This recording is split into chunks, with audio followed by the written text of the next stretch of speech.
don't question, because if you question, there won't be an answer. And I think that has been instilled over the last 30, 40 years, 50 years maybe. And what I find quite, again, I don't know if the word is ironic, but like the Rebbe was the total opposite of that, because the Rebbe was the one who addressed all of these questions. Right. The Rebbe was the most open of every Rebbe. Welcome to Homesick for Lubavitch, a podcast where we explore Lubavitch identity in the year 2024. My name is Bentzi, and I will be your host. Let's begin. This week's guest is Rabbi Mendel Zirkind, who is a Maggid Shir in the Jets yeshiva in Los Angeles. I'm particularly excited about this week's guest, as it's the first time that the guest was sourced organically from the listeners of this podcast. I was heading to Los Angeles for a work project, and a number of people reached out to me and told me that if I'm going to be there, I must sit down with Mendel Zirkind for the podcast. And I'm very glad that I did. Mendel has spent over a decade working and teaching in the Wilkes-Barre yeshiva and the Jets yeshiva. And while these yeshivas are generally considered outlier yeshivas, Mendel's contention in the conversation was that many of the conversations and questions going on in these yeshivas would be of great benefit to everyone if they engaged in them.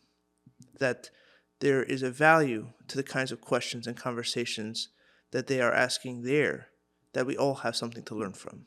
It was a fascinating conversation. We started at 9 at night. We're supposed to be over at 10:30. Went far past that, as you can see.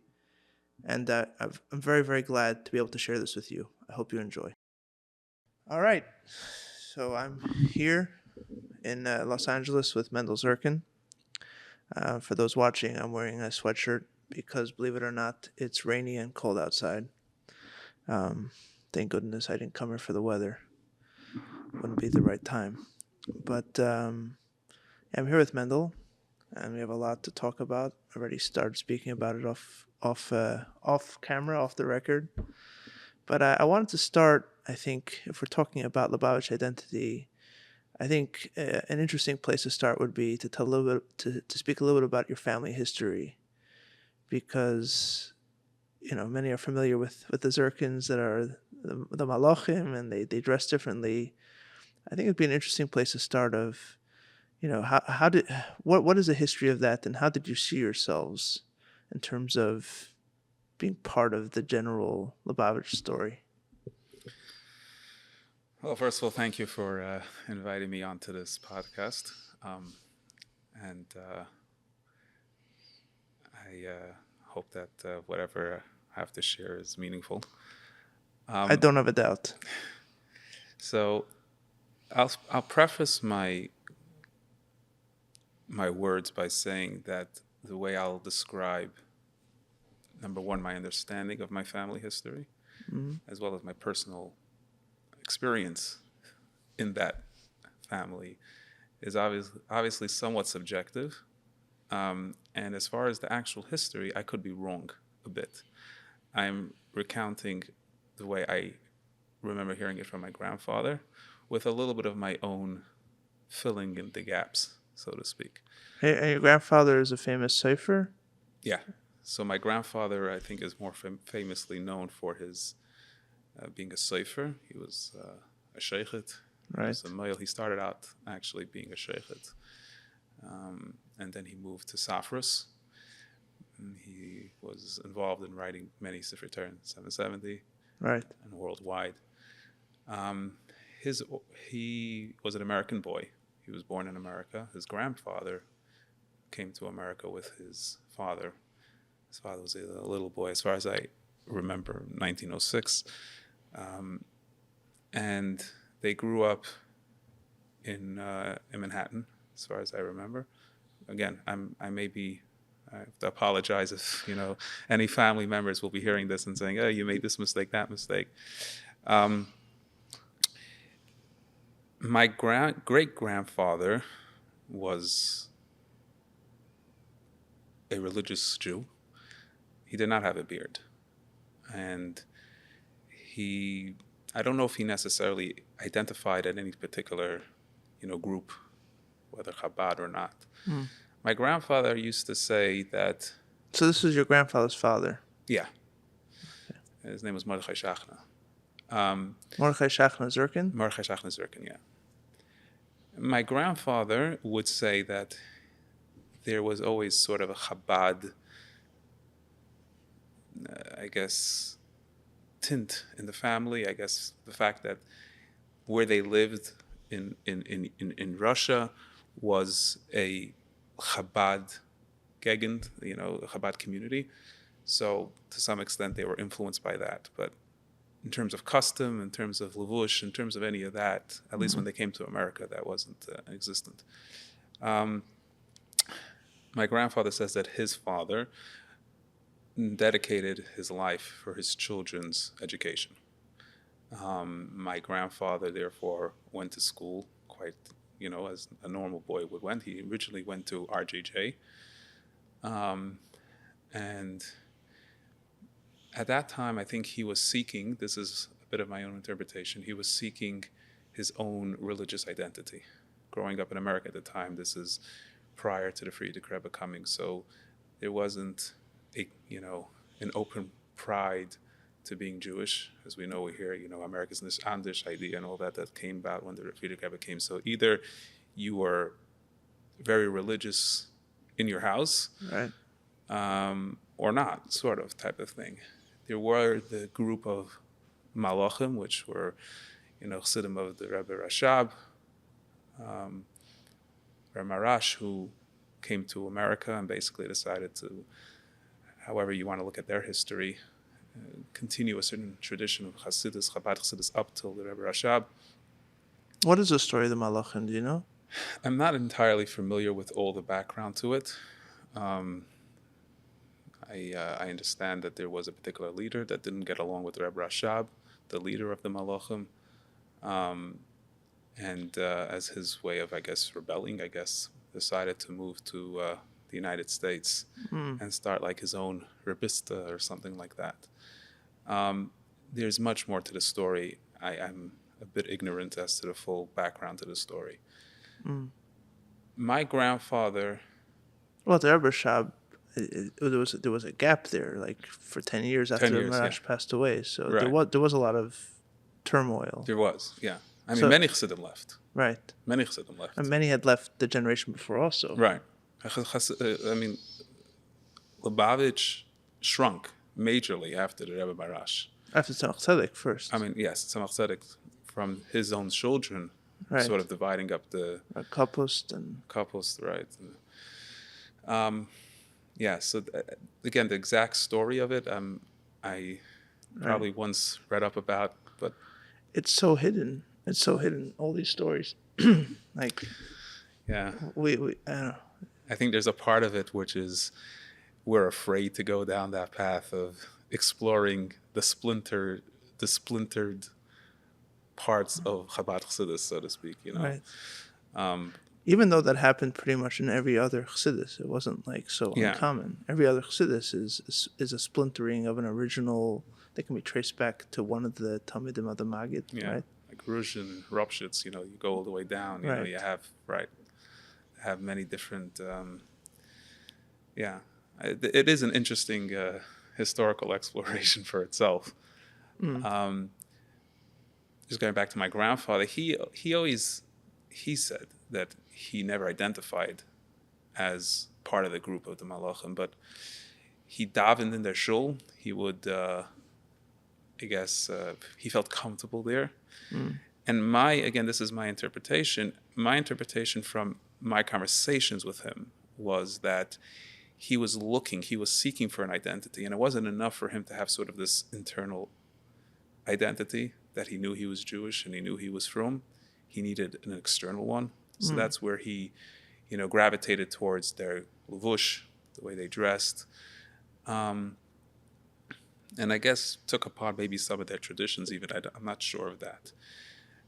This is when he was young, and that's where I think he identified himself as he got older. Moving forward, so I think about 13 years old, he got tested, I think, to go into Template Mimim, 770. So by the time he was 13, the Frierdiker Rebbe had already come? Yeah. So at this point, the Frierdiker Rebbe is already here in the United States, and Temchet Twimim is already I guess a yeshiva that's open for other, the original 10, and now Right.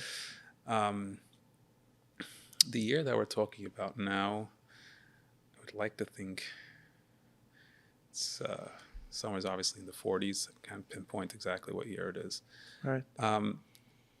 He was tested to come into yeshiva, and the way he described it was that the tester was very impressed with his knowledge and all that, and he's like, okay, he'll go to start base medrash tomorrow or something like that. And he then asked him, "Nu, wie alt bist du?" He said, "I'm 13." He said, "No, it's too early." So he said he stayed sort of like in Mesivta for 5 years, which didn't really work out for him. During that period of time, he refused to go to Limudei Chol, to secular classes. That was sort of a mandatory. The government, you couldn't have a school in the United States without teaching English. The Frierdiker Rebbe sort of, I think, was able to compromise that they could be Limudei Kodesh. I think originally the English was first, and then the Limudei Kodesh in the afternoon, Right. things like that. I think Altair was the first school that officially did not teach the Limudei Chol, on any level. Right, but that even there, at least in terms of on the books, I think they officially had to, Right. Yeah. But, yeah. Yeah, right. It's the first school that's purely Altaras HaKodesh type of thing. So my grandfather, for whatever reasons, didn't want to go to English. And he described being called in to the Frierdiker Rebbe's office, because the Frierdiker Rebbe was the principal. And he said it was the most terrifying experience he had. Right, the Frierdiker Rebbe was acting as a principal of this high school. Either that, or I guess as you would say it, the buck stopped with him type of thing. He was like the dean of the school. Yeah. Wow. I mean, that's what he was involved, because this was the yeshivas that he had with the Frierdiker Rebbe. Right, because the Frierdiker Rebbe we know was a monolithic Tmimim. Right. But that's before he became Rebbe. That was in the times of the Rebbe Rashab. Right. But even after he became Rebbe, I don't know. It's interesting. Was he also the monolithic Tmimim after he became Rebbe in Russia and Poland, or only when he came to America and there was such a small community? I mean, I understand that the Rabbeim, starting with the Rebbe Rashab, were always the head of the Mossad. So even after the Rebbe Rashab, even after the Frierdiker Rebbe became the official Menal, still the Rebbe Rashab B'chayov was considered, the head of the yeshiva. On a day-to-day level? So I don't know to what extent, right? There's the stories of the Bocher that came and the Frierdiker Rebbe wanted to throw him out, and the Rebbe Rashab. Right. I think there's definitely what level of interactions there were, I don't know. I'm sure there's historians that could fill in those details. It's such a striking story. You think about a kid or a teenager having some kind of, typical teenager thing in school, doesn't want to do something, and he gets called into, the way you framed it, the principal is a Frierdiker Rebbe, and it's like, wait a second, it so boggles the mind, because that's not how we see the concept of a Rebbe today. But yeah, just a snapshot in history. I think there was also the factors that, being that the government was regulating the school, and there had to be, all the students had to go to English, to secular studies. If there's one student that didn't, it could have been a risk to the school's survival. So the Frierdiker Rebbe got involved, I guess, maybe from that level. That I think would maybe, sort of provide more of why the Frierdiker Rebbe was involved.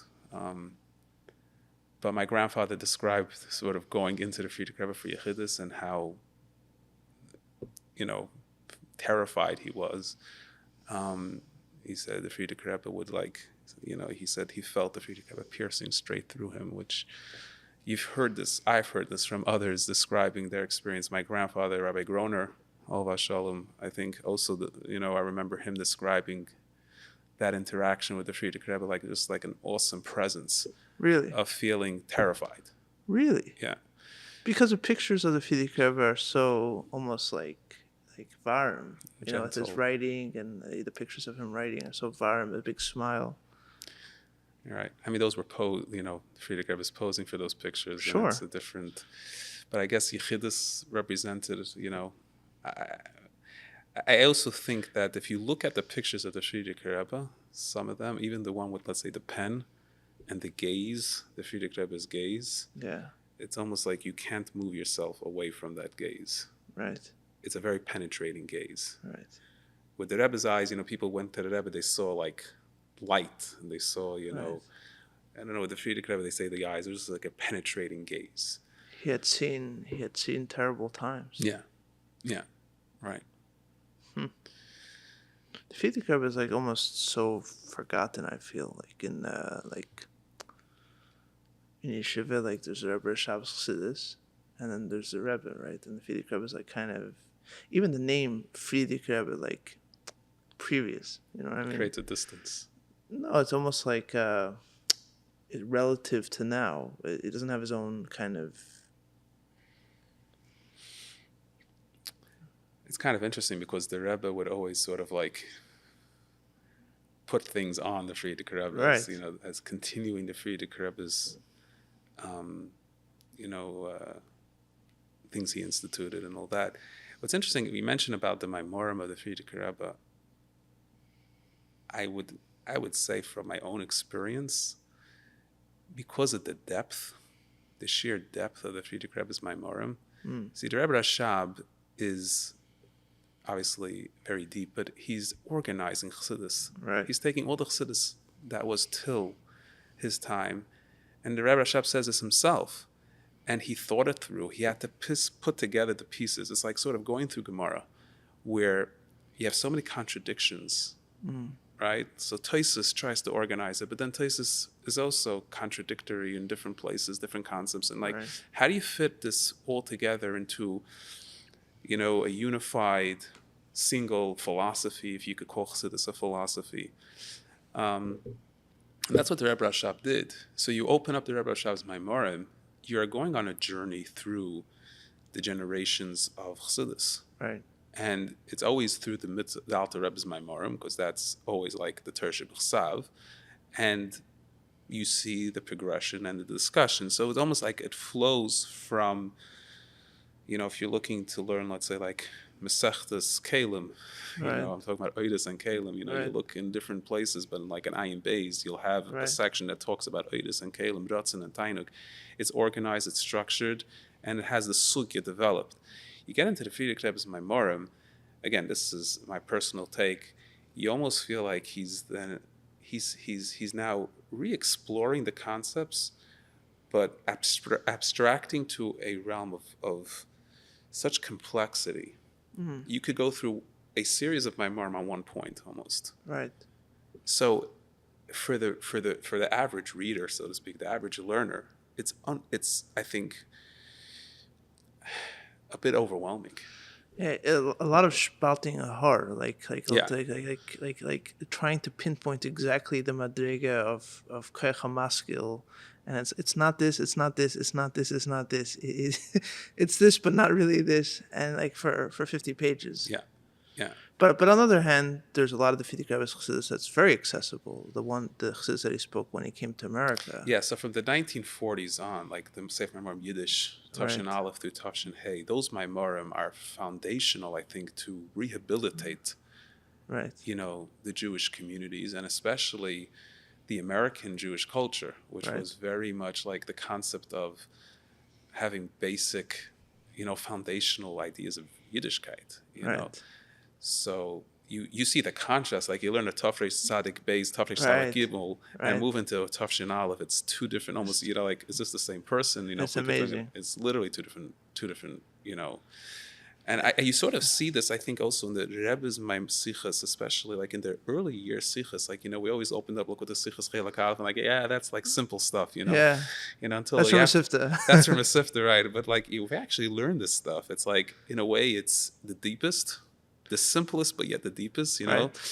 But I think it's that continuation of what the Frierdiker Rebbe was doing. It's rebuilding. Right.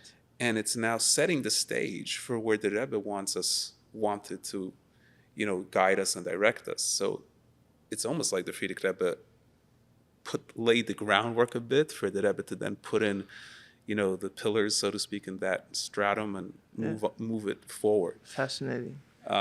Just to add to that point, I mean, there's a famous sichos on Rosh Hashanah Yom Kippur. I think it's in Chelik Daled.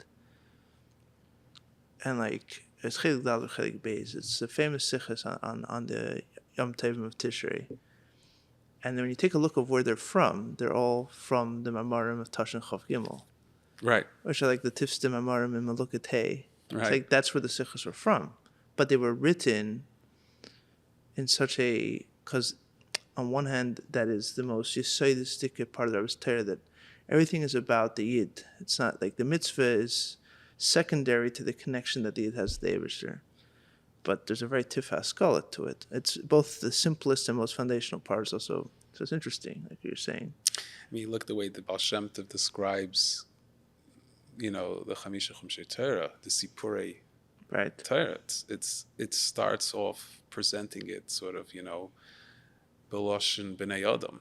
Right. And then the hope is that you'll strip away those, the analogies and all that to get to the depth. But I would say just one more point on the Frierdiker Rebbe's Maimorim is that for the real Moskel, you can't really learn like Chassidus without learning the Frierdiker Rebbe's Maimorim in that sense, because he does open it up. Right. They printed with the Samach Fov, the new edition, the new print. Right. So they have organized in the back, like the Frierdiker Rebbe's like notes. They only have a few on the beginning of the first mimer. And it's hard to understand some of what he's writing. Right. It's so deep, but at the same time, if you do get it, to whatever level, I guess, it makes you realize how much you don't understand of the Rebbe Rashab. That's so interesting. So in a way, although how it seems like you said, he's splitting hairs, and he's, trying to exactly find out what is das. There's different dargis and different types and all that. But at the same time, without that depth, there's almost like major gaps in the Hasidic way of thinking. Right. You don't even in a way you don't realize what you're reading in Samach Vav. You think, oh yeah, I figured it. Yeah. Because Rebbe Rashab makes it so mesuder that you could convince yourself that you understand what and then because it's interesting. There's a similar kind of pattern with Basi Legani, where Basi Legani, the first 5 prokim of Basi Legani especially, very accessible, very, very, very similar to the Frierdiker Rebbe's Chassidus, like you said, from the 1940s on.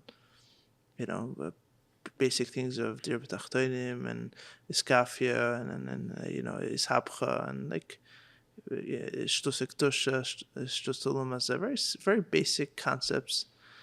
I think that like in the last parak of that first mimer, the Frierdiker Rebbe is talking like what's he being mizarez the Elam to do, like what's a mimer's Musar Haskell, like a Bal Asik should do business and go to Minyan 3 times a day and make kriyas in Later, like very basic stuff. Yeah, okay, I got it. I got the mimer. I understand. And then the Rebbe takes every parak and is minateach, and before you know it, you're looking at the kriyas in Later from like 40,000 feet up in the air. It's like a prat and like a much bigger thing.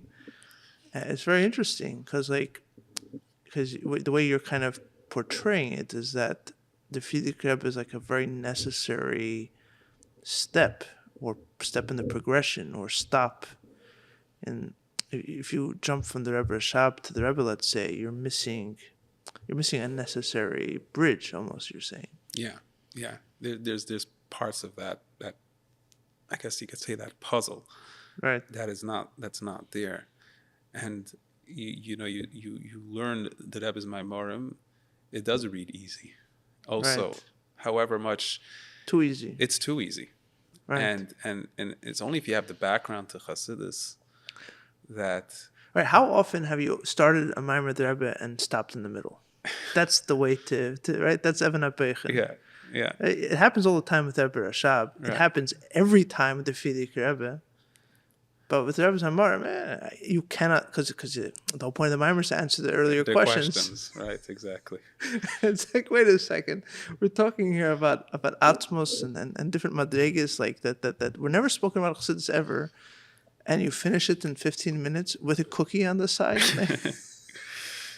It's too simple sometimes. It seems too simple. Yeah, I actually a story. One of my I learned with some of the, I guess you could say Jungelite, although he's not so young, of Los Angeles, so he told me a story that I don't remember exactly what year it was, but probably in the Lamids, I think he was learning in Morristown, and they used to go in for Verbrengens, the yeshiva. So one week they went in, and they came back, and Melech Tzviva was like on cloud 9, and no one understood. Like he was like he couldn't catch his breath, and he kept on like asking, do you know what the Rebbe just? Do you know what chidushim the Rebbe just said? And all the Bachman were like, well, like a regular sicha, like every other week, And he said that the Melech had a Verbrengen for like 2 days or something, like not continuous, but like not like the consecutive days, just Verbrengen at the Chiddush, the great Chiddush of the Rebbe's word, in the simple sicha, how he like changed the perspective of perhaps all Chassidus before the Rebbe, which is, there's that fact.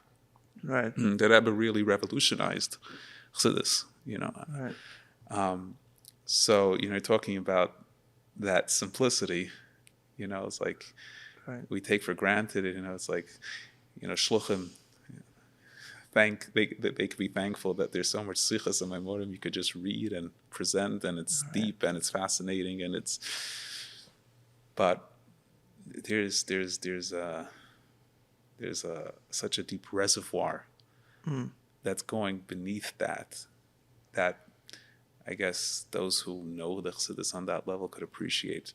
But I would say, even if you don't have the full background to Chassidus, I think, I wouldn't say personally, I wouldn't call myself the biggest expert from Alter Rebbe all the way down, But as someone that likes to think, and someone that likes to think deeply into things, in certain ways, the Rebbe makes you ponder more than a Samach Vov. Really?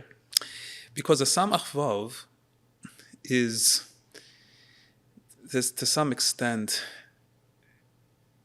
it's developing the philosophy. So, if you would, let's say, go back in history and you would sort of like read, the beginning of Jewish philosophers, Rabbeinu Sadia Gaon, Amunis V'Deis, and Reb Shlomo Gamriel and Mokar Chaim, and you move yourself down, obviously, to the Rambam, and and Chasky ben Kreskis, and the Ikrim. You move yourself down in Jewish philosophy. There's almost like a continuation of a certain train of thought, with nuanced differences. Right. Each one sort of, if you want to say they were influenced by Plato or Aristotle and different, thinkers at the time, and, putting on the Jewish version of it. But it's almost like a development of how to look at God and his connection to God and the world. Right. Simplified, obviously. When you come to the Rebbe's Torah, it's not, at least for me, it's not a progression, so to speak, or development of a philosophy. The Rebbe is, again, this is my personal feeling, the Rebbe is challenging you to see the philosophy as your own cosmic structure.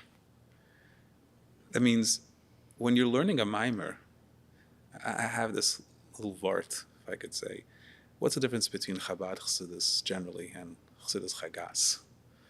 So, the Rebbe talks about it in the Sikha, if I bring it to Sheet Beis, but I have this little word that Chabad, Chassidus Chagas is like a nice word, right? You read something from one of the Frierdiker Rebbe's, whatever, the Mishmer Shalom, or whatever it is, and it's geschmack. Right. The pasuk says something and he breaks it down, gives a nice Kabbalistic, mystical interpretation. It's like it's geschmack, Right. I feel good, like I ate cholent. Right. Chabad Chassidus, it asks you like, Ayeka, Right. like, where are you? Who Right. are you? But that's not as true till you come to the Rebbe's Maimarim. You could learn Chassidus, Chabad, till the Rebbe's Maimarim, I think, and see it purely as an academic I see what you're saying. structure. I mean, you learn Kurtas Atfila, Kurtas Avodah, the Rebbe Rashab bemoans that Right. and criticizes the Chassidim for sort of seeing Chassidus in that light. Right. But you could do that. Right. But you move into the realm of you move into the Maimarim of the Rebbe. He's challenging you intellectually. He's challenging your, I guess you could say, your perspective on reality. Right. Like you learn a Basi Lagani Maimer, for example, as you brought up before. They're my favorite. Yeah, I mean, to me, there's the two sets of Maimarim that really sort of like puts together the entire Chassidus. Basi Lagani is the blueprint of what we're supposed to be doing and why we could be doing it. And then the Pada B'Shal Maimarim are telling us what to do. Interesting. That's sort of the way I see the breakdown. Interesting. I never paid so much attention to Pada B'Shalom the way to Basi Lagani, but maybe now I will. Basi Lagani just to me is like amazing. If someone would do it work on just going through that, there's a PhD there. Yeah, for whoever's definitely. Listening that's looking for a PhD that a lot of people would benefit from. Yeah. It's the Basi Lagani. Also the way the Rebbe weaves in all the Rebbeim openly, not just like Beremes, but like each Rebbe and also the way that he opens up the Frierdiker Rebbe's Maimers. So it's you see the action of the development, and it's a very different also sprach in my opinion than from other Maimarim. Like there's a different flavor to it. You could show me a Basi Lagani without the Dibra Maschil. And it's that Maimer. I'll know. Yeah. I mean, I think I'll know. The flavor is very different. It's like a chassid learning a Maimer. Like the Rebbe is as the chassid of the Frierdiker Rebbe in a way, sitting, analyzing. But the ideas are more colorful also, because the Baal Shem Tov comes in, and the Magid, the Mezrich comes in, and there's different vertlach, and it's like, it's different not... dimensional and provides a different... yeah. Right, interesting. There's a different flavor to it.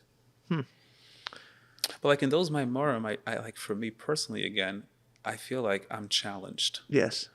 And the challenge is, you look at the world like this. I mean, that's essentially the Basi Lagani's theme, right? We see the world as sheker, and the world, or we see the world for what it is, and we're supposed to recognize it sheker and turn it into kesher, that idea. But that the Rebbe sort of intellectually does that, where you're faced with a dilemma of, what did you really think? Right. I mean, I could go through specific mishalim or of that, but for me, again, that's the bigger chiddush in the Rebbe's Maimarim. And I guess if I could share another idea of mine about this. Share as much as you want. The Rebbe's, in Chassidus, by Chassidim, there's the famous Pisgam of a chassid is a pnimi, right? Which sort of changed with the Rebbe. And how it changed is a chassid, in my words, a chassid is an atzmi. Mm. And that change is seen on almost all levels. What do you mean by that? I think prior to Tafshin Yud Aleph, a chassid, the definition of chassid in many ways was someone who worked on themselves internally. Avodas HaTfilah, obviously someone who refined their character, someone that was careful in halacha. A chassid is a Shulchan Aruch Yid type of idea. It was a very introverted, introspective life. breaking of the ego, right? Escafia was a big deal. Right. And the standard was like, you should expect more from yourself. Right. You know, and breaking more of yourself. And that's Pnimius. And the Rebbe came out and the Rebbe said in the very first Maimer, right, that we're Shvilerischen, which in other words means that we're standing on all of that work. That work is done. And what we're moving into is the realm of Atzmus, which I know that's the word that you can't talk about, but, you know, and there's no word in English that really could define it. It's, you know, by its very nature, it can't be defined. But what I mean by that is that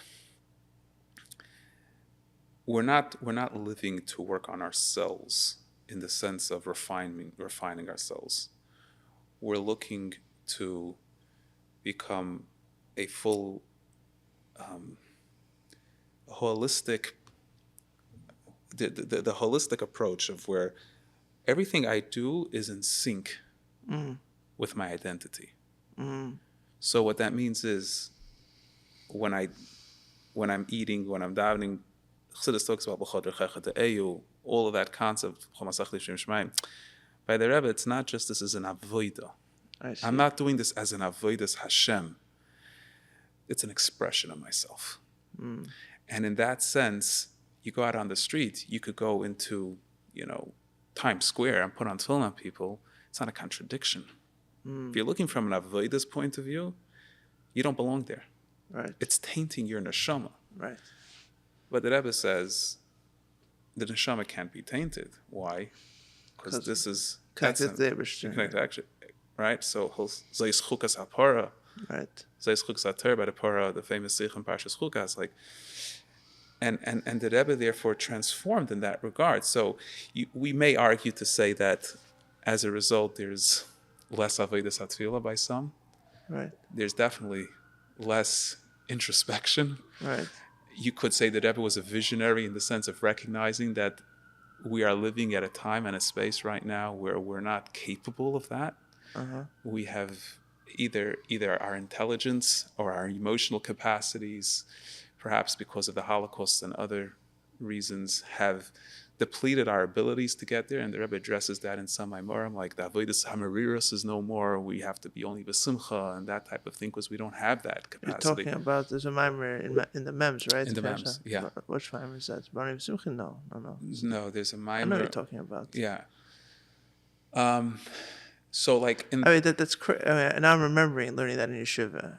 And like, you think about it, that is astonishing, right? Yeah, it's a change. It's astonishing. And it's like the Mems Maimarim in general are considered almost like it was on the Maimarim were on the way out already. right. In the Mems, like a lot of the Maimarim, they don't feel like there's much to them. Some of them are Maimer Kein Sicha. Yeah. And here basically the Rebbe is announcing that a integral component of a Vedas Chassidus is basically over. Yeah. In that sense, you know, I that's where, you know, the Rebbe's Chiddush, and like I said, that's seen in the Maimarim starting from day one. From Tavshin Yud Aleph on, there's one theme throughout the Rebbe's Maimarim, and that's Atzmus. You don't find that. Right. Not at all. You find words. When you look in the earlier Rabbeim, the word Atzmus, how many times does it appear? Atzmus Ein Sof. Right. Right? But at the very beginning of Basel Lagani, the Rebbe does one thing off the bat. Atzmus. He tells you that when we're talking about Shechina, he goes through the Rabbeim and the levels of Shechina, and he says, but it has to be higher and higher. We're going business stuff. We're living in full expression mode. Right. There's no let up. There's no let's take a rest here. No. And we'll get back to it later. It's always take the idea to its furthest conclusion, which always, because you're talking about God, you're always going to end up by God Himself, not around God, near to God, Atzilus. No, not all the godliness. Way. Right. God Himself. It's like with Samach. No, you're going to go all the way to the end. which is it's very interesting what you're saying. I can understand what you're talking about. It reminds me also, there was a line I remember reading once in the Frierdiker Rebbe that Amal was a Yid, a Chassid, and then now it's a Chassid a Yid. Yeah. Right? There's a Yid. There used to be that there was a Yid who was part of who he was, or an important part of who he was a Chassid. But now, like, almost in order to be a Yid, you have to be a Chassid. Like, your whole Yiddishkeit is that you're a Chassid. So it's certainly a noticeable transition. I think the very interesting question is, though, like we were talking earlier about, like, the Mamar being almost, it tricks you to make you feel like it's too simple, or it's so simple. Like, what happens when you mentioned maybe it has to do with the Holocaust and coming back. I don't know, like, whatever the reason for it was, and I'm sure there are reasons that are much higher than any of us can understand, but the practical result is that, yes, on one hand, a person can go into Times Square and put on film, like you said, but when you lose introspection, and you lose a Kriya Shema Shalamita, and you lose this Gafia, and you lose this Bananos, or you decrease in all of those things, there's also a cost, right? There's also a cost, because it only works when you take it to the end. But what I noticed for myself, and what I've noticed from looking around also, is that it's very easy when you're talking about this kind of extreme form of Aveda to take the affect of it, the chitzonis, almost the look of it, without the actual kishkis of it. There's an expression somewhere. It's an old Yiddish expression, the halba ilui, right? The guy's a halba ilui. The question is, which halb? The halb that actually is a genius, or just that you can't put his socks on in the morning, right? So, like, there's a lot of halba atmis today, where, like, they're totally, like, engrossed in being a chassid, let's say, but a lot of the basics of like, you put the question very simply: can you be a chassid without introspection? Like, can you be an atzmi without introspection? And what happens if you don't have introspection? I think you see what I'm saying? Yeah, I mean, that's the question here. But at the same time, it doesn't change the fact that things did change. So, one wonders, because I think the reason I'm bringing this up is because you said that the Rebbe saw that people maybe weren't up to it, or introspection would not work as much, and so on. And so, I mean, if we're going to start talking about, like, what the reason for the change is, I mean, don't we also have to ask if there's a drawback, a downside? And, it may be, in a way, it's better not to try to understand the Rebbe's motivation, meaning to say that, I don't know, a chassid needs to have introspection, a chassid needs to have all these things. And on top of all that, you see what I'm saying? Like, I don't know. It's interesting. A number of points on that. I mean, you're bringing up a huge topic, and one that We still have to get back to your Zeta, by the way. Yeah, right. This is actually an ongoing discussion that I've been having for years with others and with myself. So a number of points. Firstly, I do think that from sort of, if you want to speak from the mystical point and from the Rebbe, as a Rebbe and a Nasi Hadar's point of view, we obviously, I feel you have to obviously see it in a bigger picture, which is the Rebbe's, as the Rebbe outlined in Tafshin Aleph, this is preparation for the Rebbe Tachtenim in its fullest form, which is going to be that expression of Atzmus. And therefore, to get there, we got to move into that realm. So quite literally, the Rebbe pushed us in that direction, and you see that in the Maimer Vata Tetzava, which is the last Maimer that was Muga from the Rebbe, that we sort of, like the Basi Lagani of Tafshin Yud, this is, right? And in that Maimer, at least for me, what stands out is the Rebbe saying this very idea. I've made you aware of Etzem, now you could take and bring the next step of making the final day of Tachtenim. And there's definitely, you see that in the progression of the years.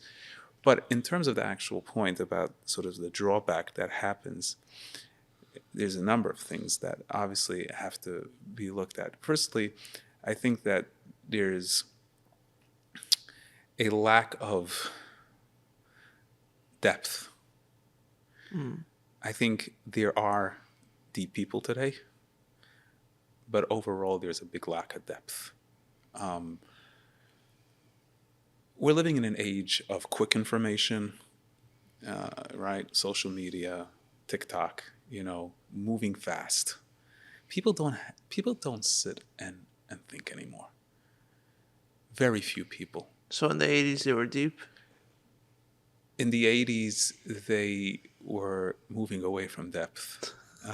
Right, so it's not social media. No, what I mean by that is social media was providing for an existence that was already there. Right, okay. What I'm saying is that we've moved as people, right? As people, we have moved away. Today, I'm using TikTok and social media just as a very current example of it. Okay, fair enough. But you could go back to advertisement, which started in the 60s, right? Which is the same idea, right? It's the realm of just as from a psychological, sociological point of view, people don't think anymore. People are not introspective. What people want is to have a quick high, get spiritual, right, and that's it.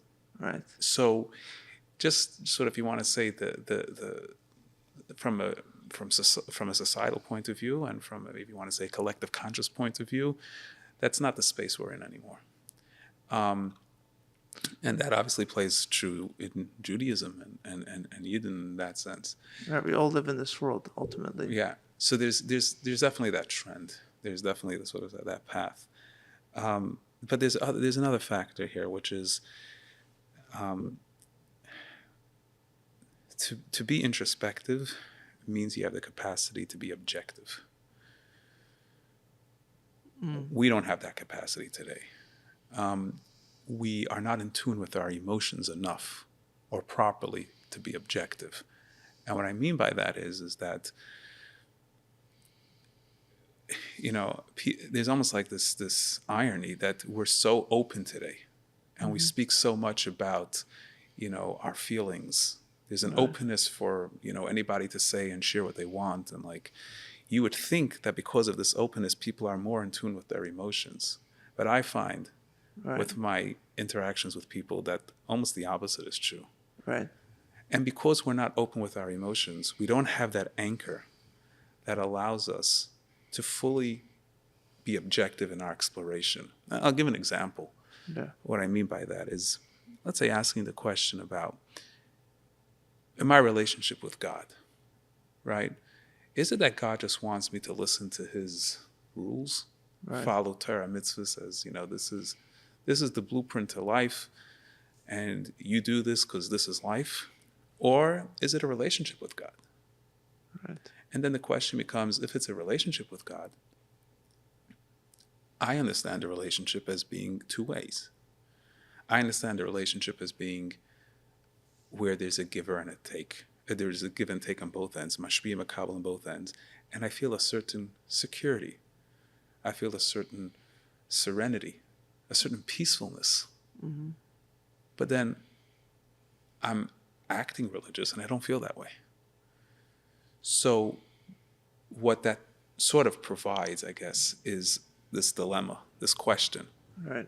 So how do I figure this out? So perhaps Amalek Chassidim would say that's your Yetzirah, right? The fact that you're not feeling it is your Nefesh Bahamas, it's Gasus HaKlipus, it's too coarse. Learn Perek Membeis of Tanya, talks about Yigiyas HaBasar, Yigiyas HaNefesh, and all that. You tell that to someone today, they're going to tell you that's just a whole bunch of baloney. What are you talking about? What I know is I feel comfortable at home in my Gatkes. Right. I'm not interested in this hard work type of mentality. You can't tell me a relationship is about hard work. Mm-hmm. So what to me, the root of that problem is an emotional issue, which is because our emotions are so turned off, we're looking for what I like calling synthetic pleasures. Right. We're looking to run away. I know I'm mentioning a lot of things at once, but we're trying to find the quickest fix and the quickest ease and the place to go to that makes us feel the safest and the most secure. Fast food emotions is what you're talking about. Yeah, basically, exactly. So what you're doing is that you're aware that your emotions are hurt. There's Right. something wrong, Right. but you're not really objective with them. You're not really asking the tough questions of yourself. You're not ready to go there, really. You're not ready to go there. And what happens therefore is that when you're trying to then learn Hasidus from that introspective point of view, there's a massive block. Interesting. There are people that have that openness, Right. but I would say a vast majority of people don't. And the concepts and ideas just, even if they resonate sort of like on an intellectual level, when it comes to the emotional world, there's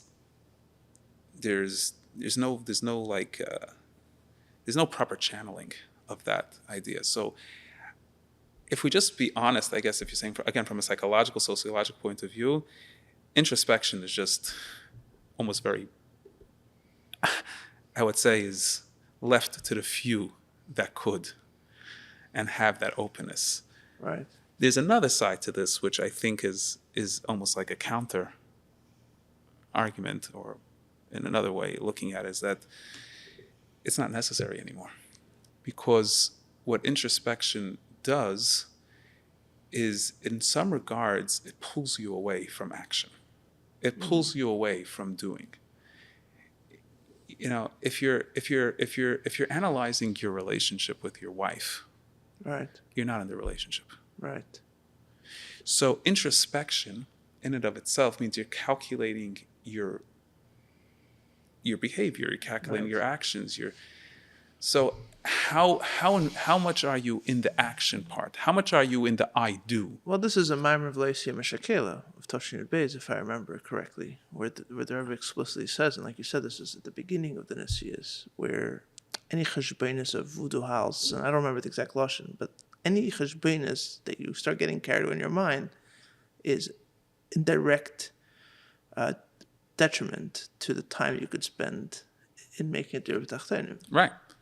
And the consequences of that are both positive and negative, because you have shluchim all over the world, Right. then some of them really being moiser nefesh, because the Rebbe instilled that concept of Atzmus and not introspection. Right. And then you have a counter reality of people who feel dry Empty. and empty because they just see it as push, push, push. Right. So you're right. There's definitely a drawback, and there's definitely what we're left with is you know, I guess those that fully buy into it and the ones that don't. You know, I've asked myself the question, why does a bocher in yeshiva, where do you find a bocher in yeshiva becoming disenchanted with the system? And there's obviously not one size fits all, right? Every bocher, every person, every situation is different. But there's a certain alienation that a bocher feels. And where does that start from? You know, and I think that for many, where it starts from is a certain, well, I'll put it from two different, I think there's two things here. There's a certain shvira that happens. Right. Like this idea just doesn't resonate with me. Right. You know, it's like certain people like finding out that there is like, we believe that the Torah is Moshe Sinai and God revealed it and all of that. And then you find out that there's the Hammurabi Code that predates the Torah. Right. So 1 second, is the Torah Right. Min HaShemayim, or this is just a copy of the Hammurabi Code type of thing? Or the dinosaurs. Or the dinosaurs, or any of these types of questions. So you're brought up in this very pure place, in this very, closed, I guess you could say, ghettoish Right. way, and then sort of like you're exposed. And what do you do with that exposure? Right. It just shocks the system, and then you start thinking that you were lied to. Right. And then the introspection has lost. It's derailed to the point where you can't become objective. Like the Gemara says. Why? Because you're so angry? Yeah. Not because you're so angry. No, not because you're so angry. It's because you don't trust. You don't trust. You're afraid you're being lied to again. Once I lost the trust. Yep. Trust is everything. It's like the Gemara says the story of Elisha ben Avuya, which is interesting. The Gemara tries to find how was it that such a great man gave up, what we would call today fried out or went off the derech. Like, how did that happen? It's funny. They don't just attribute it to like Yitzhar. No. They find, right, exactly. But what they find actually, different Gemaras, what they find is sort of either certain biological things based on his parents, his mother or whatever. But then there's the story the Gemara repeats itself twice, one in Chulin, one in Kedushin, the famous story of he saw a father telling a child, climb up the ladder, remove, do Shliach HaKan, and the child falls and dies. And he says the two psukim, the two mitzvahs that the Torah commands that that you live long. And to me, that almost like is the story of so many. Right. Where like, yeah, I believe that also. That's the way I saw the Torah. It was exactly that way. And now you lied to me. Right. So you try to tell Acher, which he's called afterwards, no, you have to understand. That was... It didn't really mean it that way. It didn't mean it that way, right? Right, so like now I should believe you? Yeah. Right, it was now only it makes a sense. Marshall. It was right. Only, yeah. So that's one side. So when you're dealing with introspection on that element, it's you're already... What I mean by trying to even explore that emotional hurt, you don't have any more an anchor to fall back on. Because the society and environment you grew up with is to you the problem. Right. And then I think there's another group of people, which is those that, didn't get excited by Yotes Kislev Farbrengen. Didn't get excited by the miftzah in yeshiva that was, preparing for your Shvat. Right. And you ask yourself the question, am I crazy or are they crazy? Right. The initial reaction is, I'm crazy. Right. And when you think you're crazy, there's a lot of insecurity that comes up with that. Right. But you then have to find yourself. Right. And you find yourself as saying, well, this is not for me. Right. And you then turn around and saying, no, they're crazy and I'm the normal one. Right. And in that space, there's a hurt, which is, again, that emotional space, which is, like, why didn't it work for me? And I mean, I would be honest, I would blame it on the system. And I know this is very, very in vogue, so to speak, to blame things on systems and schools. But what I mean by that is that there isn't one size fits all. And perhaps the way it is taught and the way it is presented is very, one-dimensional. Right. But that particular problem is another very common occurrence, which makes the bacher or the girl, whoever it is, say, I have to find a whole new identity because this identity definitely is not me and I don't resonate with it. Yeah. And that introspection is actually where the introspection goes very deep. That's where it begins. That's where it really begins. Yeah. But they've sort of like said, Chassidus doesn't talk to me anymore because that's what I didn't identify with. So my journey is, I'll read, Dostoevsky, exactly. I have to show you a passage. I wish I knew it by heart. I just read it literally a couple days ago. I'm forgetting who it was from. I know which book it was in, but I'm forgetting who wrote it. Ortega. Mm-hmm. And he writes about the glance of the shipwrecked. The passage? Yeah, I don't know by heart, but yeah. You know what I'm talking about? Yeah. Where basically the ruthless glance of the person who realizes that they're adrift. Right. And they need to find a new place to anchor themselves. And he says that one ruthless glance is when it all begins. Because everything else is farce. Everything else is basically a joke. You have to feel completely unmoored to actually begin finding an anchor, which, that very much is what you're talking about here, is that it almost, you need that kind of utter dislocation to actually have someone to talk to, which is why you find this, it seems like a paradox on the surface where, like, and you could probably talk to this from your experience, where you end up having these deeper, more ruthless, honest conversations about faith with the guy who doesn't wear yarmulke, doesn't keep Shabbos, because it's all on the table at this point, right? Whereas, the more kind of towing the line Bacher, who's, like you said, disenchanted, but isn't ready to go all the way. In denial. Yeah, you kind of tiptoe around it, a lot of passive aggressiveness and but it's not, you're not ready to really get to the kish. It's like, is there an Abishter or not? Because he's not ready to go there either. So you bring up a very interesting point about, like, the challenges for introspection and why in so many ways introspection seems like such a past, like an old-fashioned art. You think about all the stories of Cheshbon HaNefesh, of the Chassidim that used to, all the stories that were told, the Chassid that every night his pillow was sopping wet, and the Chassid spent 2 hours Cheshbon HaNefesh, like, where did that all go? And it's like, it's not just about the lack of interest in working. It's more like, you got to be ruthlessly honest to do that. Those guys weren't playing a game. Those guys were dead serious. But I mean, you said so many interesting points there. How also, like, in a way, almost paradoxically, again, the only way a person, maybe it's not such a paradox when you think about it, the only way a person can be honest in his introspection, which is the only way to be introspective, is when he feels trust. And the trust goes both ways. Meaning, we'll let you go be shipwrecked. We'll let you be cast adrift. The famous kind of example that's brought is the Amish are so confident in the way they instill their values that they let their people go away for a year. Right?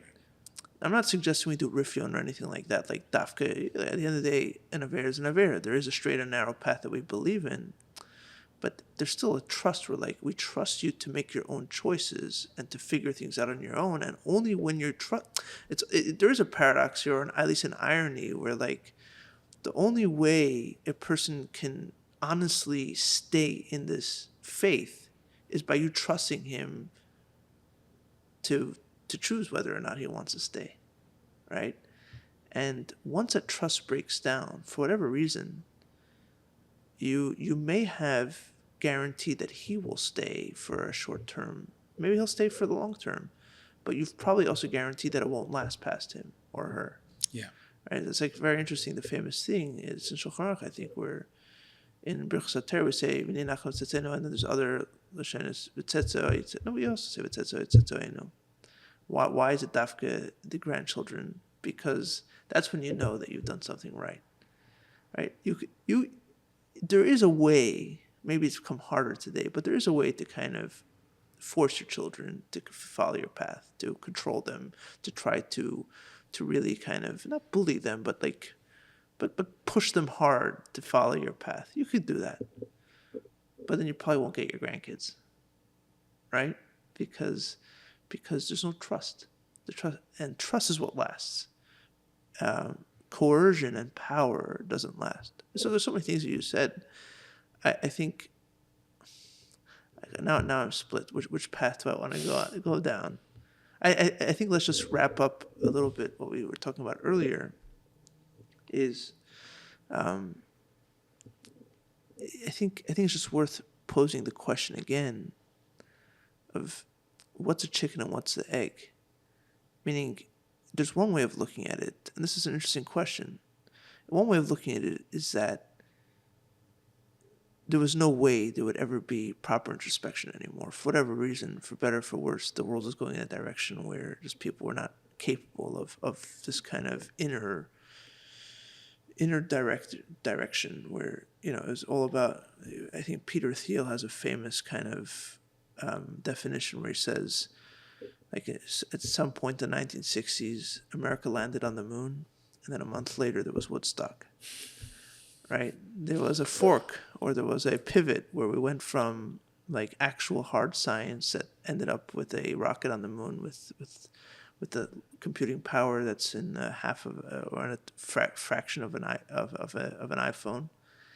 And a month later, America decided, screw that, we're done. Now we're just gonna wallow in navel gazing, and like you said, cheap fast food emotions. And could be that's just where the world went, and so maybe that's a chicken, and the egg is. So then the only kind of chassidus that we have left is one that's very, just kind of brutally directive based, and just do this, do that, just kind of don't think, just do. But it could also be that one of the reasons we're not introspective is because we've decided not to be introspective, and maybe that's a problem. I'm not sure that I accept that this is a way it has to be, is what I'm saying. Like I think depth and trust are skills that can be taught and skills that can be learned. And I think to give up on people's ability to go there. Like, you're right that there will be many Bachrim and girls who will be so frustrated by the way the system doesn't work out for them that they won't be willing, at least in that framework, to really go there. I understand that. But you're also guaranteeing that nobody will do that ever if they never see their mashpiyim doing that, if they never see the Anhala doing that. Like, if we cut off even the capacity to do it from, like, a priori, we're not doing it. So then no one's going to do it. Like, why should I do it if, you know what I mean? So I think that's... Yeah, I mean, agreed. I think that there's definitely a problem in the fact that we're not teaching it, and we're not being the dugma chaya, right, for that introspection. I think where I would differ a bit is the fact that I think, yeah, agree that there's an ability and a need to teach. One of the things I do, and I sort of would like to pride myself, is nurturing the mind for this type of analysis and ability to think deeper and to probe life and to really ask these questions. I challenge my students, to go that deep, to try to go that deep. And I do think that there's a lost art there. The Frierdiker Rebbe talks in Koli Chinuch V'Hadracha, something which is a lost piece of art. I feel that, we're running off to all different types of experts today, and the Frierdiker Rebbe really, I think, lays it all out. And it's a hard book to read, but really lays it all out in there. And the idea of intuitive education, where you understand the student from where the student is and being able to nurture the student from that perspective, not about you, but them. And one of the things you build in them is the depth. The depth. I deal with a lot of, students that have been hurt already. They've been already turned off. And because of that, the hurt and the depth that they have been, the hurt has led to a lot of depth. So why don't you talk a little bit about, just give a short background of what you've been doing in the past? Was it already? Probably 15 years. I started out as in Wilkes-Barre, Pennsylvania. The yeshiva in Wilkes-Barre now is actually in the Poconos, but right. Those who are not familiar, it's a yeshiva that was started for, the teenager who doesn't fit into the system, what they call it, and I guess you could say was angry at first, right. Angry at religion. I came there probably in 2008, 09, and I was there for many years, got married, and I moved to here, Los Angeles, and then the last 4 or 5 years I'm working in a yeshiva, like a sister yeshiva, Jets, in the Valley, that sort of works within the same type of, right, with the same type of approach. What led you to to go? Like, why did you end up there? That's not the kind of yeshiva you went to as a bacher, right? No. I never had an interest in this field. Education was never something that I sort of thought myself of getting into at all. It sort of just happened, if you want to say fate. Right. My initial interactions was a cultural shock. So you just ended up there as a job? Well, yeah, I mean, my year after smicha, I was intended actually to go to Israel to get the smicha l'rabbanut, so to take a full course in the smicha there. I was sick. I wasn't really able to travel, and then things just happened that I was home. And like a mid-year, a friend of mine said that, hey, the yeshiva in Wilkes-Barre is looking for someone to come to maybe, open up a smicha program or something like that. And so I met up with the director, Rabbi Perlman, right, and we had a great conversation. And we, I guess you could say, hit it off then. And I came a few weeks later. I started then a smicha program then for the shluchim and some older guys. Most of the guys were older than me. And I was sort of like living on this level, and I had to learn how to come down to this level. And I didn't know how to do that at first. So I decided that it's not for me. And I sort of had gone through this like roller coaster ride as to whether this is really what I should be doing in life or this is I'm capable of doing. But I guess out of sheer sense of idealism, I kept on going. I kept on being there. I believed in the concept. I still believe in the concept. I believe that my purpose in life is not strictly for my selfish pleasure, which if it would be, I probably would prefer hiding away in a cave, with a nice library. Oh, yeah? That's what you like? In my fantasy world. Reality, obviously, doesn't provide that. I mean, thank God I have a wife and kids, so, Yeah, they can't come to the cave with you. It'll be hard. But, and that has made the shift in itself, like priorities, interests, pleasures have changed because of that. Once you have a wife and children, things change because of that. But I came to the realization, I guess you could say, that what you're good at, but you find the hardest to do is sort of your purpose. Mm-hmm. So for me, I guess I'm good at what I do.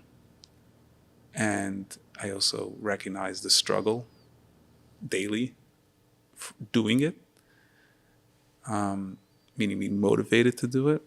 And it's from that idealistic point of view, I believe that's what I should be doing.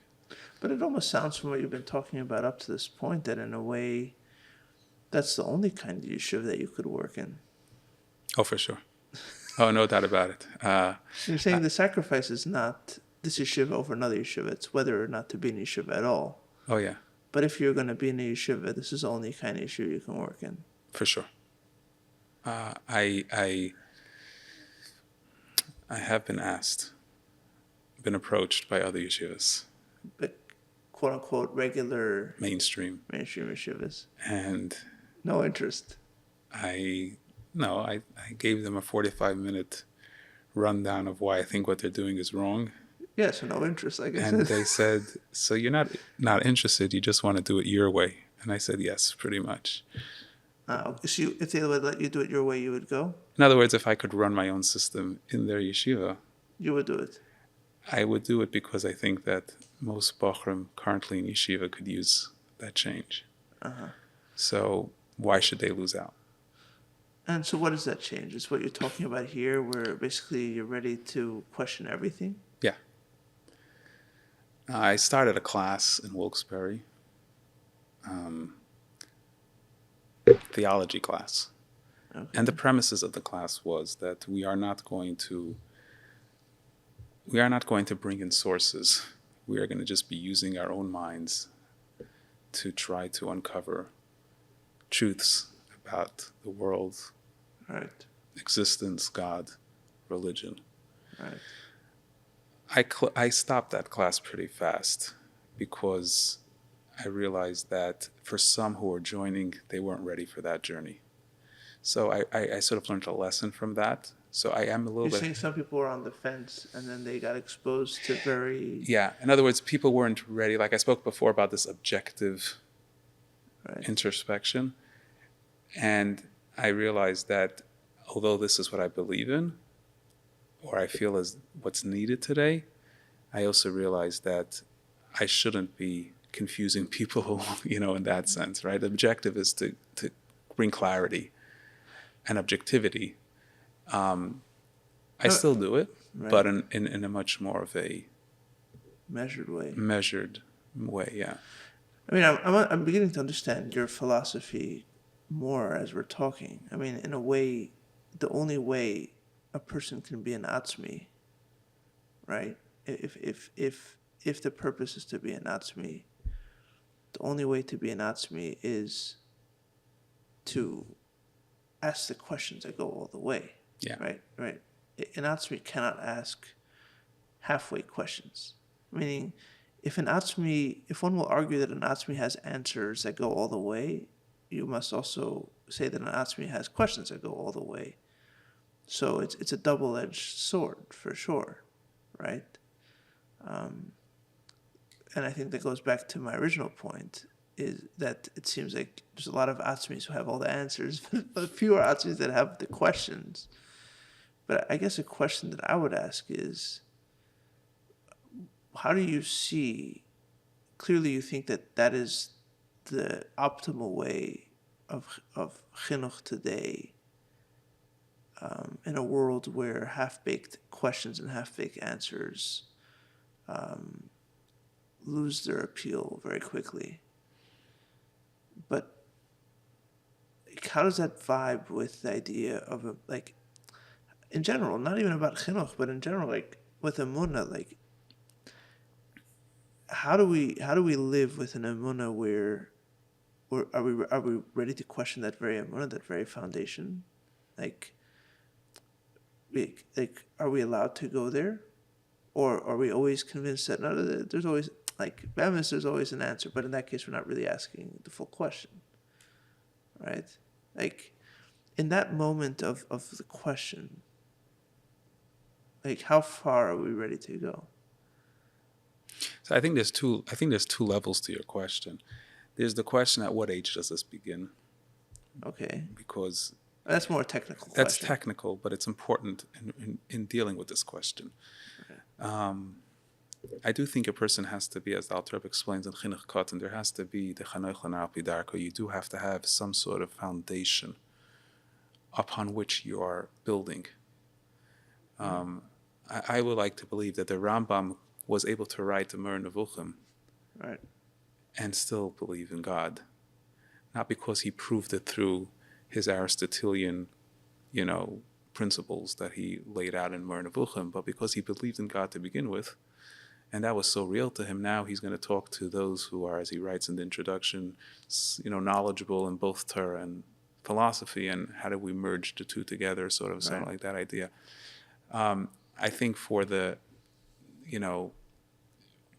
for this type of questioning, there needs to be at least, you can't just shoot up a rocket going nowhere. You have to have some sort of base where you're working off. So that's the question of age, which I guess that maybe it's not answering anything, but just something to keep in mind. But to answer the question, I think we do need to question our faith. Not asking, you see, there's two different types of questions. There's the question of, how do I know that God exists? Mm-hmm. That's an intellectual question that's not answerable. Mm-hmm. There is no answer intellectually to know that God exists. Right. You could talk about a first cause, which philosophers talk about, right? You could talk about a designer, right? Right? sort of, if you talk about the How illiberal, you could talk how it's the most reasonable, probable, probable right. idea, but that's not the God we're talking about anyway. No. When the Alter Rebbe talks about, in Shara Yuchid Ve'Amunah, that it's because it's Anachna Maminim Bnei Maminim. He means Anachna Maminim Bnei Maminim. That's why we believe in the God of Yichudi Ilah. Right. So when you're asking, how do I know God exists? I would just say that's a foolish question. Because my definition of God, which is a problem in terms even to use such language, but if I would say my definition of God resides beyond logic, if it resides beyond logic, I can never use logic to understand it. Right. Furthermore, logic itself is a tool that is contradictory. Right. Every thesis has an antithesis, Right. as Kant has pointed out. So you can't really go down a path of asking, how do I know there's a God? Right. And to make the point even stronger, especially if we believe in certain Kantian ideas and even postmodernist ideas of sort of the subjective reality, you're working off a question as if there's some sort of objective ontological system through which you could prove the existence of God, which the Rishonim have tried, the earlier philosophers have tried, and there's always a counter answer to that. So when you're asking about the questions of basic emunah, that type of questioning, I don't think, really gets you somewhere. But if we're dealing with the question in terms of how do I know anything, period, sort of epistemologically, how do I know anything exists, which has been the quest of philosophers and science for the past 300-400 years, starting with, René Descartes and the Enlightenment. René Descartes is famous for saying that the only thing he knows is the I, because, I think therefore I am. I think therefore I am.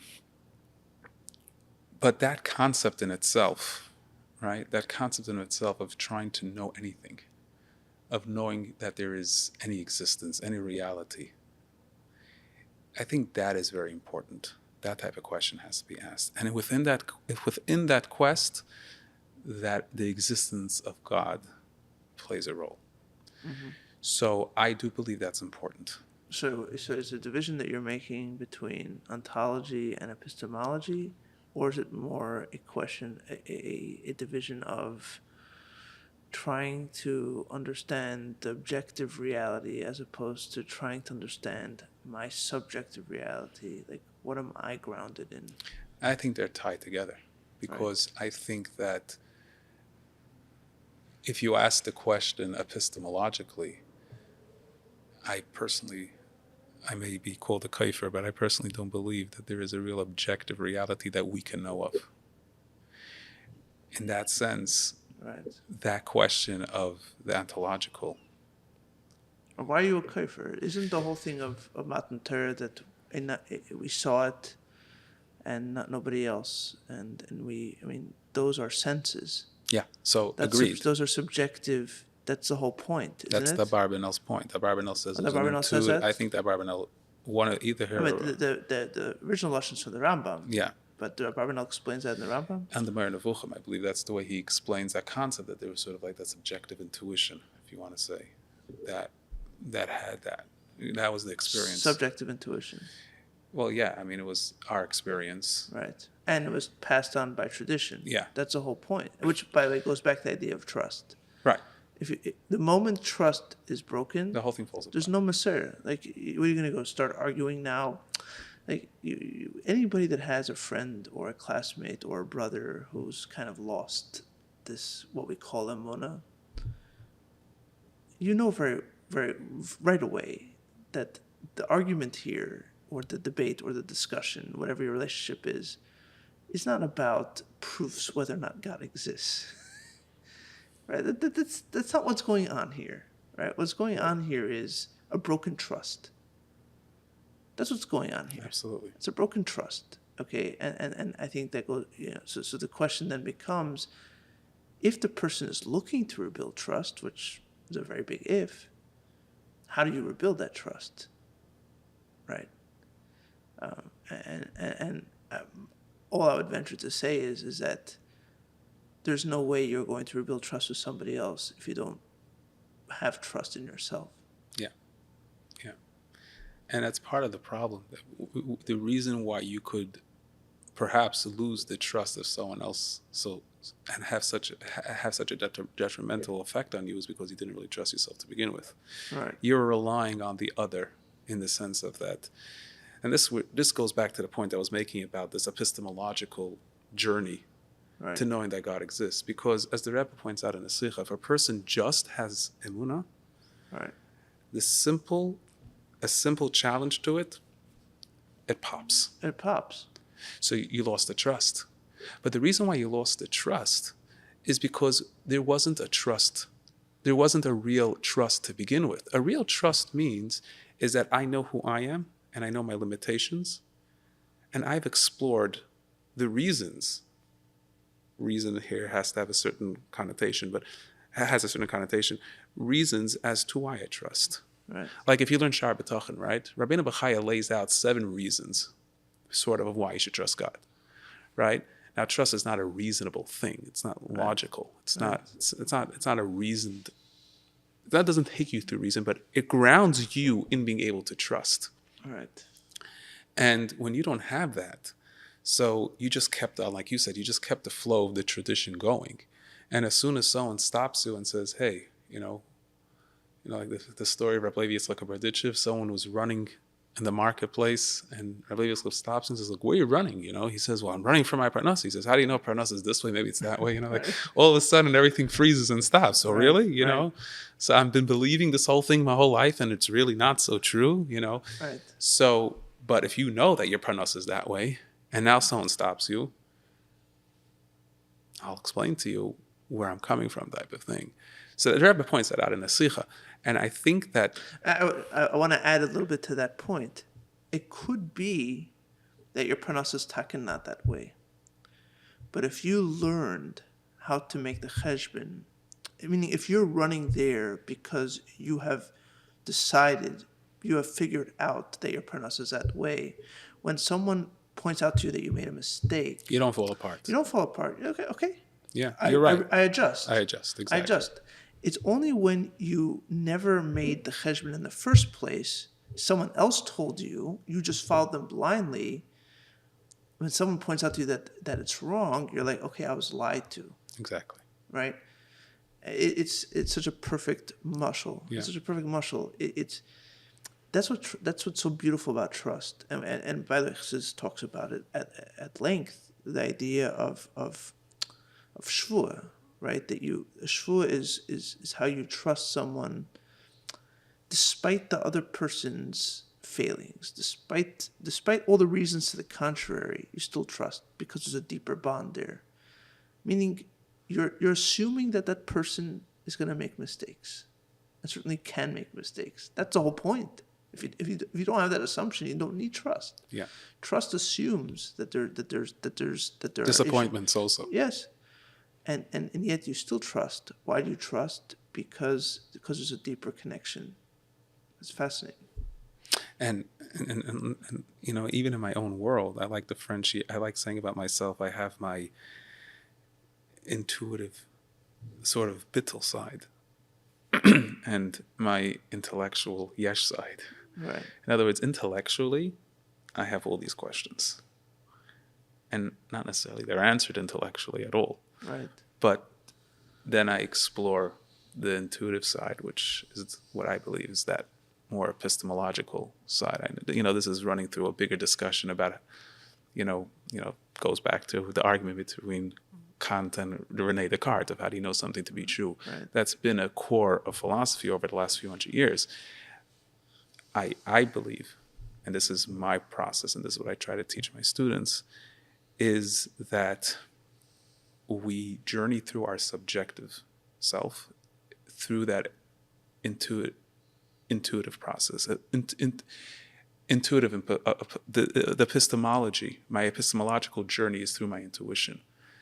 And I know there is obviously people that question what that means and all that, and I guess we'll leave that for a second, but what that helps one discover is, like you said, that trust of that I know this to be true. And a very simple analogy for this, I think, is like almost obvious. You know, why does anyone get married? Right. I'm talking about married. Yeah. I'm not talking about someone that is looking to, shacking up. Right. So there's nothing logical about marriage. No. In fact, it's your question is, why does anybody stay married?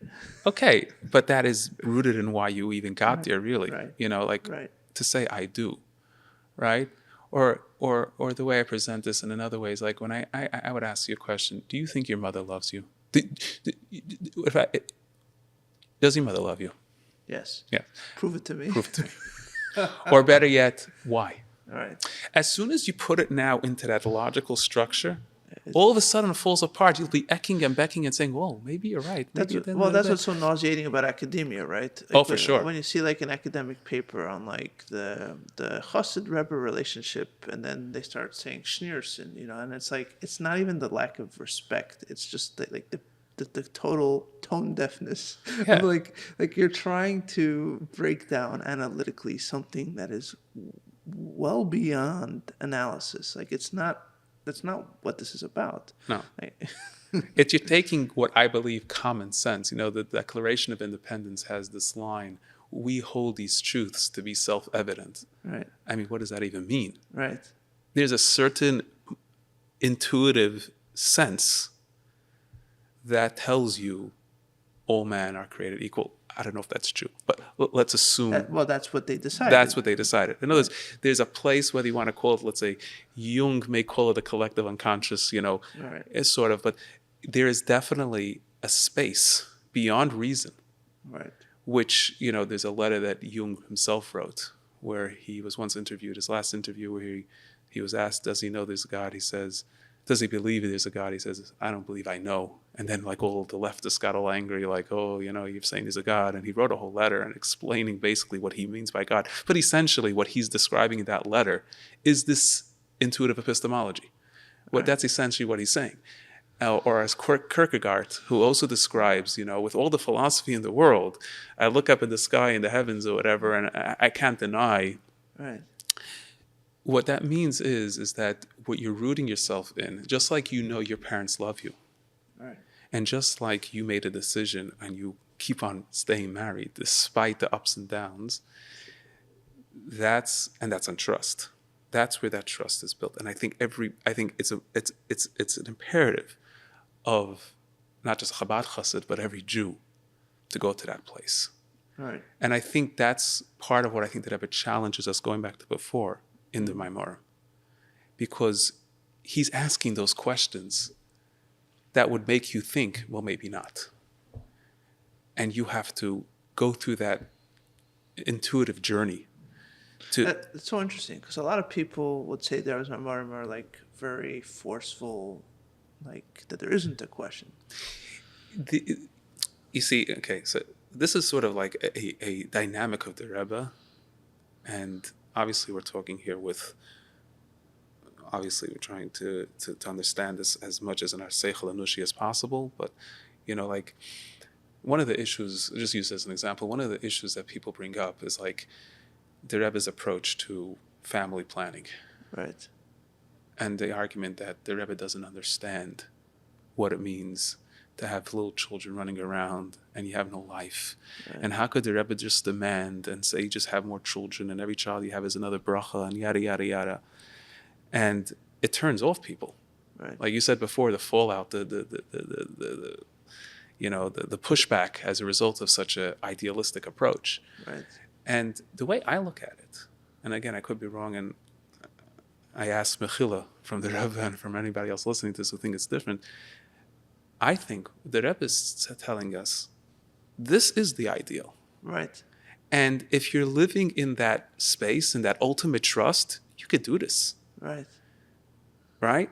Now, are you there yet? Yeah. The Rebbe's job is to get you there. The Rebbe's job is to wake you up and make you realize, like I said, they're saying, you really have this capacity. Right. Now, at the end of the day, we are self-preserving human beings, right, that look out for ourselves. Sure. And deal with a lot of anxiety. Right. And because of that, we may not be holding there. Right. That's not a contradiction.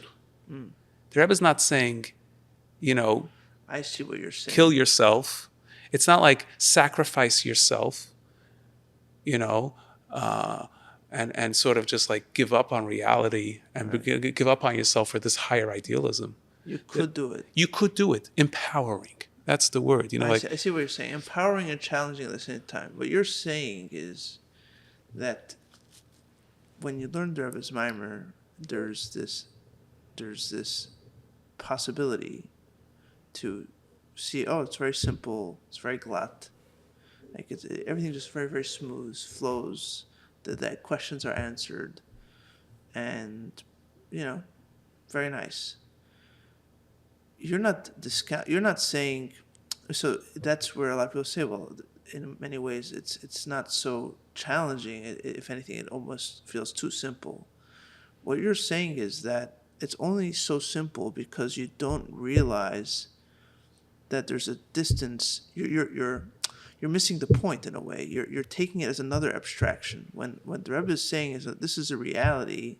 Now see, how do you stack up against this reality? Exactly.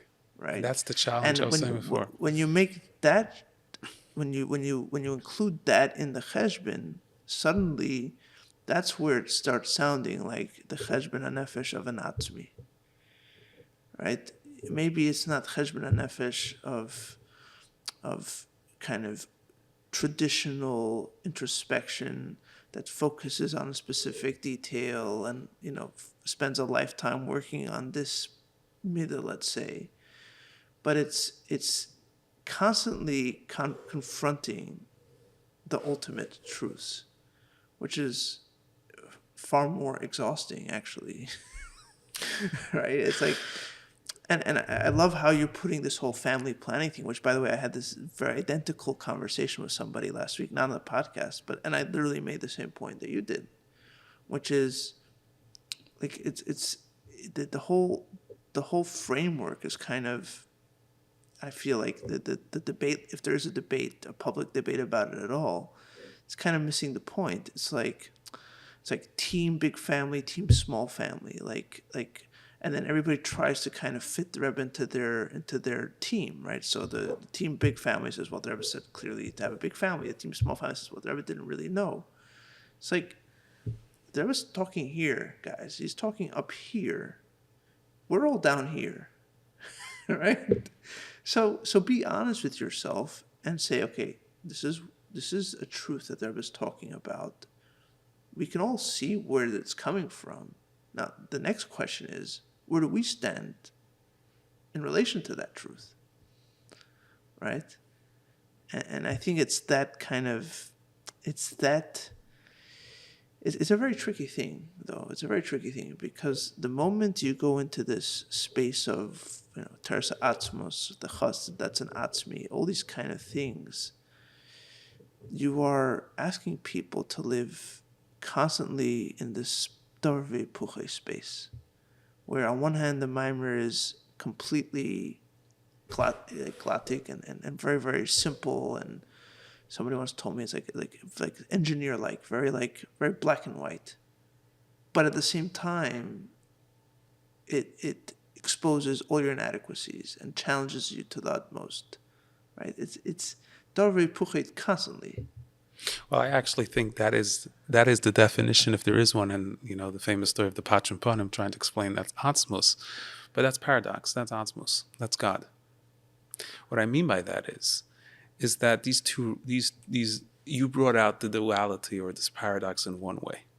Right. This davar v'hifucha in the sense of, is it just a systematized, dogmatic almost approach to life? Versus is it actually a process of self-exploration to get into that deeper realm and being challenged by something more? That is the reality we live in. We live in a reality where we're faced with a certain straightforwardness and simplicity, and we buy into it. We buy into dogmatic systems very fast. Right. We're really very vulnerable to them. And at the same time, then we question why. And what's the deeper meaning? And these two ideas are not a contradiction. They're a paradox, which means that they're supposed to come together. In the words of Chassidus, the Tachtenim doesn't mean that the Tzimtzum Rishon is going away. Yeah, it stays. What? It stays the whole time. It's nimnam noise, which means is that I'm existing in one reality with a constant, almost living in this like parallel reality at the same time. Right. And both are true. You're both a Metzius and a Yesh and Yesha Nivra is a Yesha Miti. At the same time. At the same time. Yeah. Right? So which means is that there is that constant needing to merge. But is it possible? And blend the two together. Because, the Rebbe has a sikha where the Rebbe explains, a fascinating sikha after Chof Beishvat, where the Rebbe basically says what his job was, the Frierdiker Rebbe's job, and the Rebbe's job. And he sort of lays this out. The Frierdiker Rebbe sort of like dealt with refining the world and dealing with the world, and it's like, in the avoida of breaking down walls and all that. And the Rebbe is dealing with Atzmus and bringing down Atzmus and sort of saying, this is the reality and just see this reality and all that. And then the Rebbe says that the Rebbetzin sort of put them both together, which is the final piece of the puzzle. And obviously, in terms of an approach of the Tachtenim, that concept is expelled out more in the Rebbe's Sichas and Maimarim. But to me, what the point is I ask myself a question: do I have a hand? Thank God I have a hand. What's the hand made for? Is my hand here for the purpose of, playing drums? Is the purpose of my hand to put on tefillin?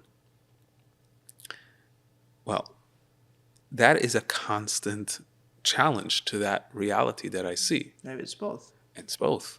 But and as long as I don't see the contradiction, that means there's a purpose here that blends. I don't know if I'm using the right words. That merges these two. If you want to say the simplicity of life, the I don't know if that's the right word, but sort of like the dogmatic approach to life that we all live by. However thoughtful we are and however deep we are, like you said before, all of a sudden you get turned off from religion, all of a sudden you become a philosopher. Right. I mean, let's be real. Every other aspect in your life you totally buy into and totally accept, but all of a sudden now when it comes to whether or not I should, keep Shabbos, all of a sudden I became a big intellectual. That's not what this is about. All right. Yeah. So there is that reality that we all live in. Right. But then there's the counter reality, which is that constant questioning and that constant need to progress deeper and deeper and deeper. And facing up with this reality that's how, I guess the way I see it in the Rebbe's Torah is as you work more in this way, this dimension of the reality shifts, right, and changes, and that's where you leave sort of to the Dir Tachtenim. Right. The problem is most of us some of us just stay in that. They don't see the paradox, they see it as a contradiction. So that was the question I was going to ask you, because what you're describing here, at the risk of simplifying both the Rebbe's Torah and simplifying the school of existentialism, is what you're describing here is hardcore existential thinking, but just a religious kind of existential thinking, right? Where you are face to face with reality. What did existentialists do? Is they ripped away any facade or any distance between the person and reality. There's no more logic in between me and reality to mediate and make sense of everything around me. I have to face everything in its full glory and its full horror, right?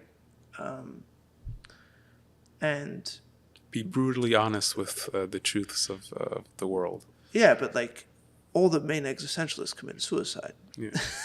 because that's where you end up. You are either crazy or suicidal. And you go back to Schopenhauer and Nietzsche and those Right. forerunners of that. Well, all of them, Dostoevsky and then Camus and Sartre and all these guys. I mean, it's not, none of it is easy reading. None of it is fun, right? But my point is not to try to put the Rebbe in some kind of existentialist. I don't know enough about existentialism. I also have enough respect for. I don't know, maybe the word's not enough respect. I have enough respect for the Rebbe to not try to lump him in, or Chassidus to lump it into existentialism. But there's certainly this kind of feel of confronting the reality in all of its in its entire shape, or in shapelessness, in that feeling of what the existentialists call dread, where you realize that reality is incomprehensible. There's no way to wrap your mind around it, and you're faced constantly with infinitude. You're with shapelessness, with no end and no beginning. And when you have no faith, that's an abyss, because what do you hold on to? And what you're arguing, and you're arguing it quite eloquently, is that the Rebbe basically said, okay, that's what it is. That's the world has basically been stripped naked. There's no more pretensions about what it might be, what it should be, and let's all get dressed up in wigs and white stockings and, be these kind of aristocrats. That's all down to, everybody just be themselves kind of thing. Authenticity. Okay, that's what it is. We have to confront it head on. My question to you would be then, like, do you mentioned earlier how you basically ended up, maybe at the time it felt just like fate, but you ended up in the part of the yeshiva system that is kind of beyond the norm or outside the norm, and you don't think you could really operate in the normal, quote-unquote, part of the yeshiva system. To ask it as a question, do you really think, or do you think, that this kind of Atzmi chassid is really attainable to the masses, or to every person? Is it like only available on the edges of the people that have fallen out and have no choice but to go down that road, or people on the other edge who have decided for whatever reason to really, really commit hardcore? Like, do you think that the majority of people can really live this way? I think they could. I think there's a major fear that is not allowing for it right now. One of the points that we were speaking before about not feeling empowered and feeling like, we're going to be the leaders of the coming generation, and do we have the answers type of thing. Our conversation we had before we started. Right. And I think that's all tied into this fear. And the fear, I think, is rooted in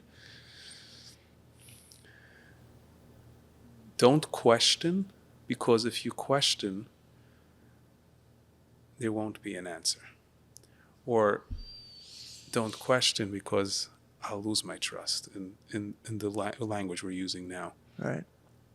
And I think that has been instilled over the last 30, 40 years, 50 years maybe. And what I find quite, again, I don't know if the word is ironic, but like the Rebbe was the total opposite of that, because the Rebbe was the one who addressed all of these questions.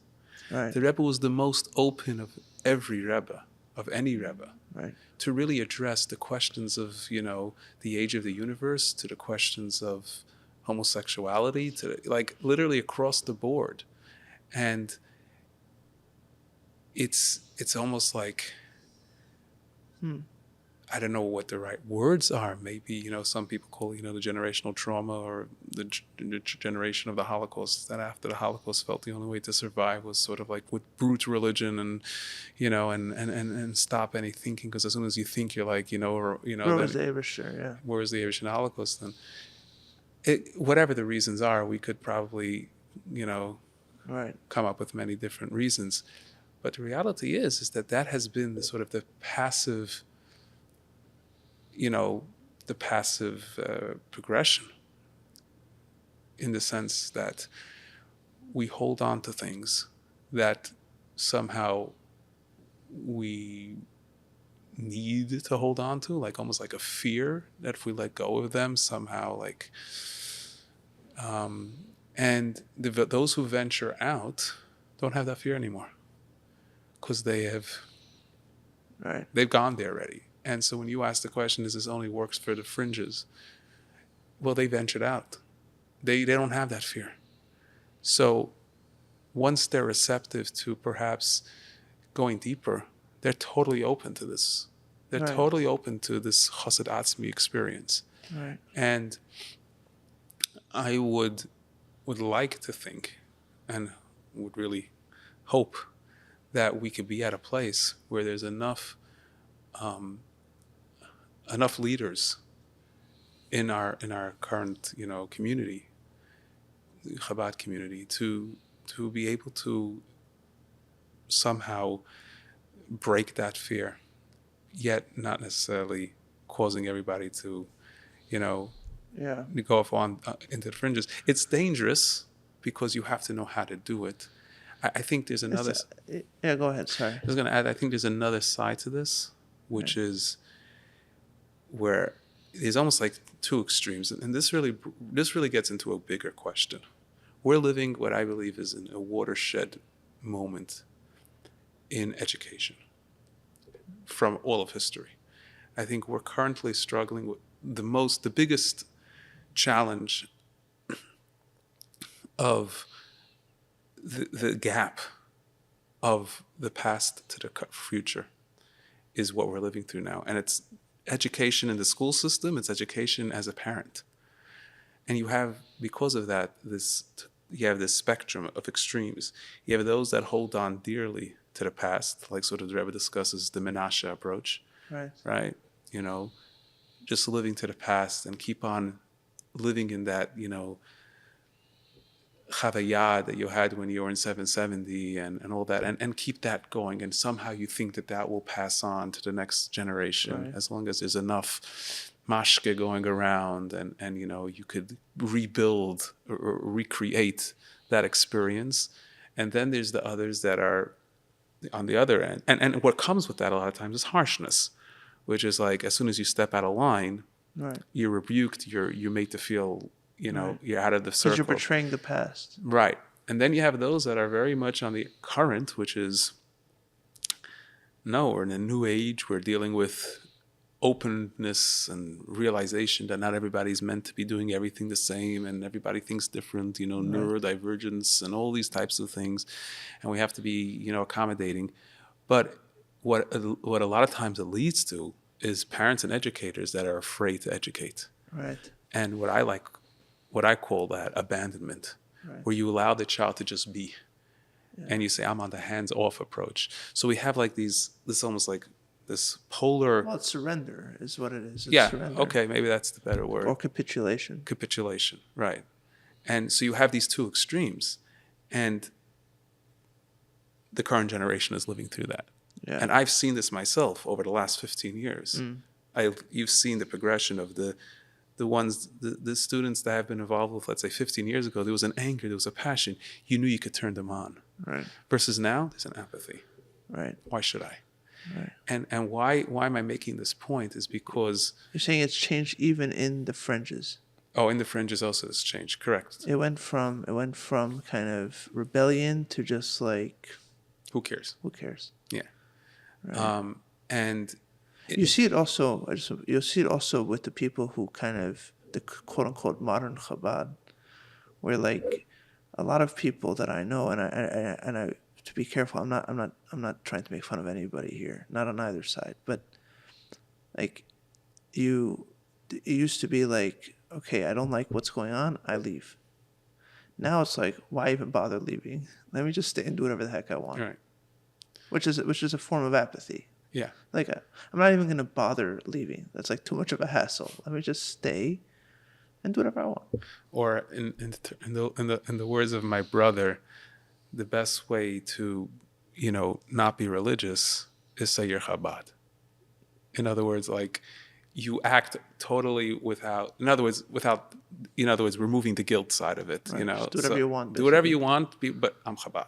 Right. Type of thing. It's a little different than but it's the same point. You're describing more the laziness to even take the steps. It's apathetic. Yeah. I don't feel like I need to confront it one way or another. I just don't have to. Right. Yeah. Exactly. So why do you think that's changed? Because because I think the generation of the educators have become afraid. I see. They've capitulated. Right? Yeah. So there's a fear on two ends now. The fear has just... You're saying there's nothing for them to fight back against. Yeah, exactly. So the older generation, and those that still hold on to the older generation, are using brute force. Right. So we would call that abuse today. And they used to fight back at So that. they would fight back. Now we're hands off. Very interesting. So there's fear on both ends. Right. So... Yeah. Well, that's what happens when there's this is called a cynical view, but really it's just a very realistic view of seeing the world through the lens of power. It's called a Machiavellian view. Yes.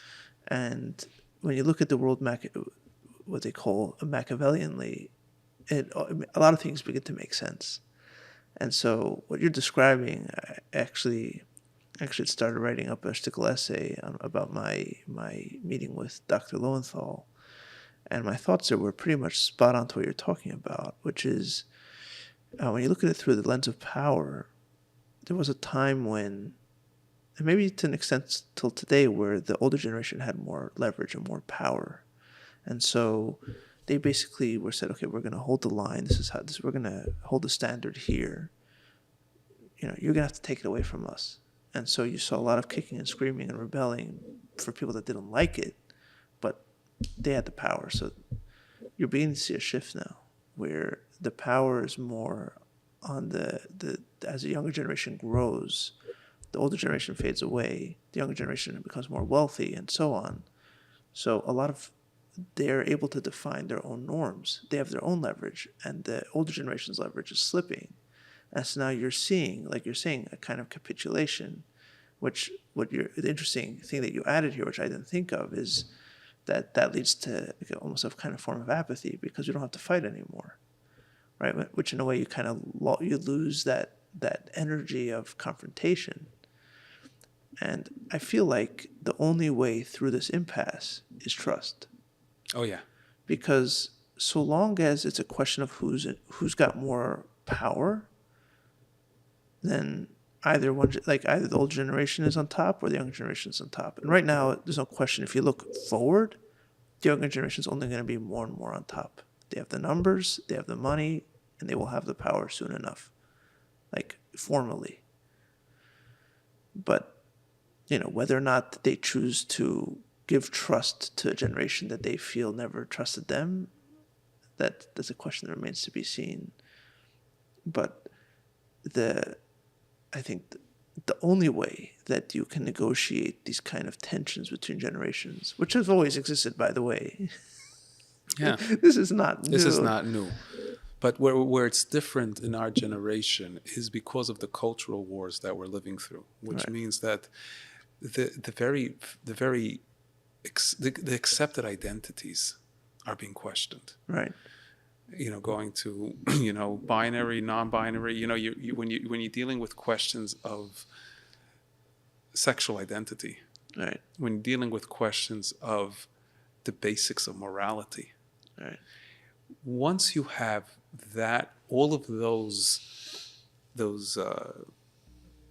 things that people sort of held onto, regardless of generations, as a way of continuing a certain progress, once that is faded away, you're dealing with a whole different reality today. Brave new world. A total brave new world. And in that sense, why I think, if you want to sort of, if we would venture off to go into this space for a second, why the Rebbe's Chiddush and the Rebbe's approach is obviously at its right time, because the only solution to this problem is this chassid atzmi, which means that you have to find within yourself. You're not going to find it in the constructs of society anymore. You're not going to find it in some older tradition. Even the constructs of your own community. Even the constructs of your own community. There's nothing anymore that has any, it's not sacred enough. It's not true enough. It's not strong enough. It's not strong enough. The only way you're going to find it is in this process of what I described before, of this, whatever words you want to use, as epistemological journey of, your intuition, of finding that space of what you know without the shadow of a doubt to be true. And you don't ask how or why. Because as soon as you ask how and why, you're trying to spin it back into a intellectual journey, which you're not going to really... Which in a way is a more comfortable place to play, but there's a reason, like, it's more comfortable to be in the world of logic. Oh, yeah.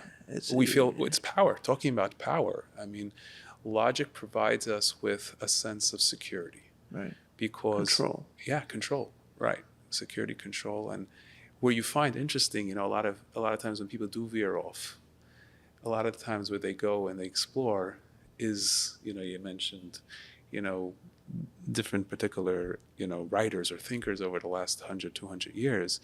That's sort of like a go-to. I want to feel more knowledgeable about the world. I want to explore now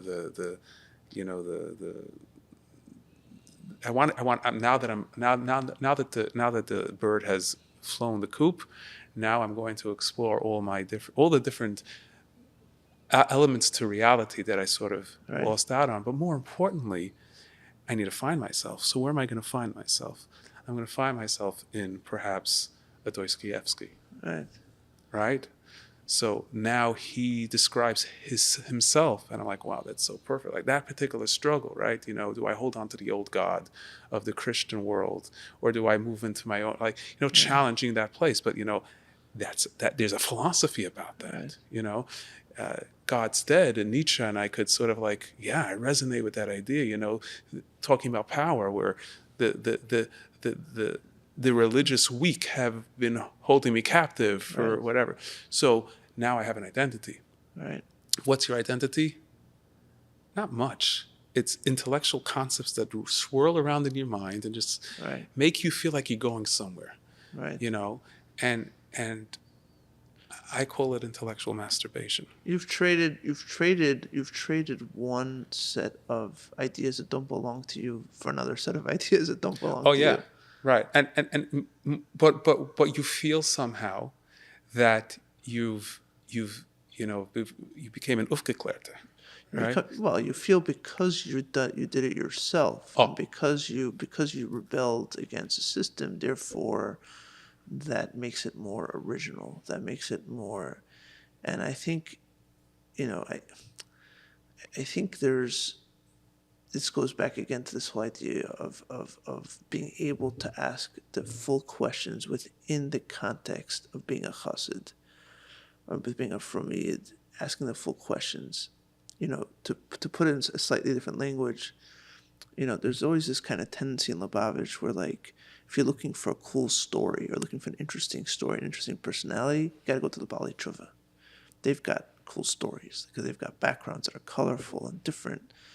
And I've no time against the Baalei Tshuva. I've made films about Baalei Tshuva. I love the idea of those stories, but it betrays a certain lack of imagination within ourselves, like the turbulence and the excitement and the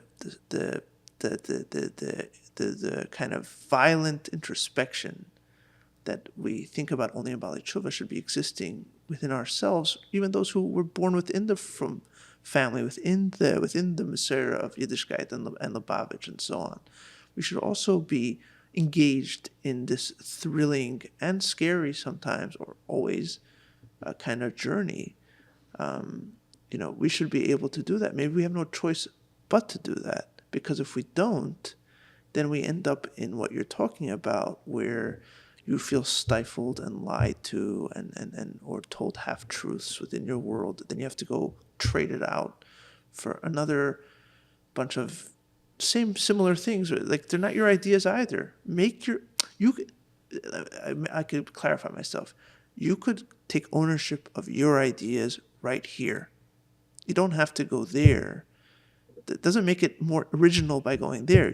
You become more, you stand out more by doing something that nobody else around you is doing, but it doesn't make it more original inherently. The real cool kind of original thing to do is to stay right here and radically revisit your own assumptions here. You just summed up my view, my vision, so to speak. Well, that just means I understood it, that you explained it well, and I understood it well. Yeah, that is precisely what I believe in and what I try to teach. And I've studied other philosophies. I enjoy it. I appreciate other ways of thinking, but at the same time, the more I dabble into them, it's not as if they're so new. No. Or so, like amazingly beyond what I would have thought of it myself. Right. It's sort of like if I'm just exploring my own world, yeah, I could understand that perspective. I could see that this person, you mentioned Machiavelli, and the question about which means justify the ends and type of approach to life as to, do you just through sheer power, right, work, that's the ultimate goal is, the being in the power, in the seat of power. That's not such a chiddush. Right. Why is it such a big deal? Because he just spoke the book. He just spoke the truth out in a book. But if you explore your own world, you see this idea. He gives words to it, and I don't take away from the advantages of having the words. But if you're deep enough, you should be able to encompass those ideas, is what you're saying. You should be able to identify them. Right. They're natural. The more I've studied, and I am not professing to have a PhD in philosophy, right, but where I've studied, thank God, where I've studied and what I've studied, I haven't come across these like brainstorming ideas that I was like, wow, that turned my head upside down. Right. It's more like, yeah, I've thought of that way, and this is not coming from an egotistical point of view. This is just coming from a sheer place. No, if I cared, a good philosophical idea is one that tells you something that you kind of knew about yourself already, and explains it to you in a very new, fresh way. Or give a logical construct through which you could work through it. But I think what you're saying is that, like, the idea that if I read something and, it doesn't even sound like you're advocating that you read these things, but if you read these things, you don't have to see everything as oppositional, where, like, if I learn this idea from here, then that means that my entire identity now is completely destroyed because I read it somewhere else. It's like, no, this guy was pointing out this tendency that I have. Now I understand it better. Yeah. But if I'm not... But it goes back to the thing. It goes back to the same point again and again. If, to begin with, I'm asking real questions in my own identity, in my own space, then other questions that come my way don't throw me off. Absolutely. It's okay. This is an interesting insight. It's a profound insight. But in a way, isn't this what Torah has always been? To take these insights and to internalize them and to make them part of who we are as well. I mean, the foundation is solid but not because the foundation is stubborn, but because the foundation is the most exciting, the most kind of toiled over, the most like complete, constantly revised. That's why it's so strong, right? It's strong because you've been working out that muscle, not because you haven't been, Right. Yeah.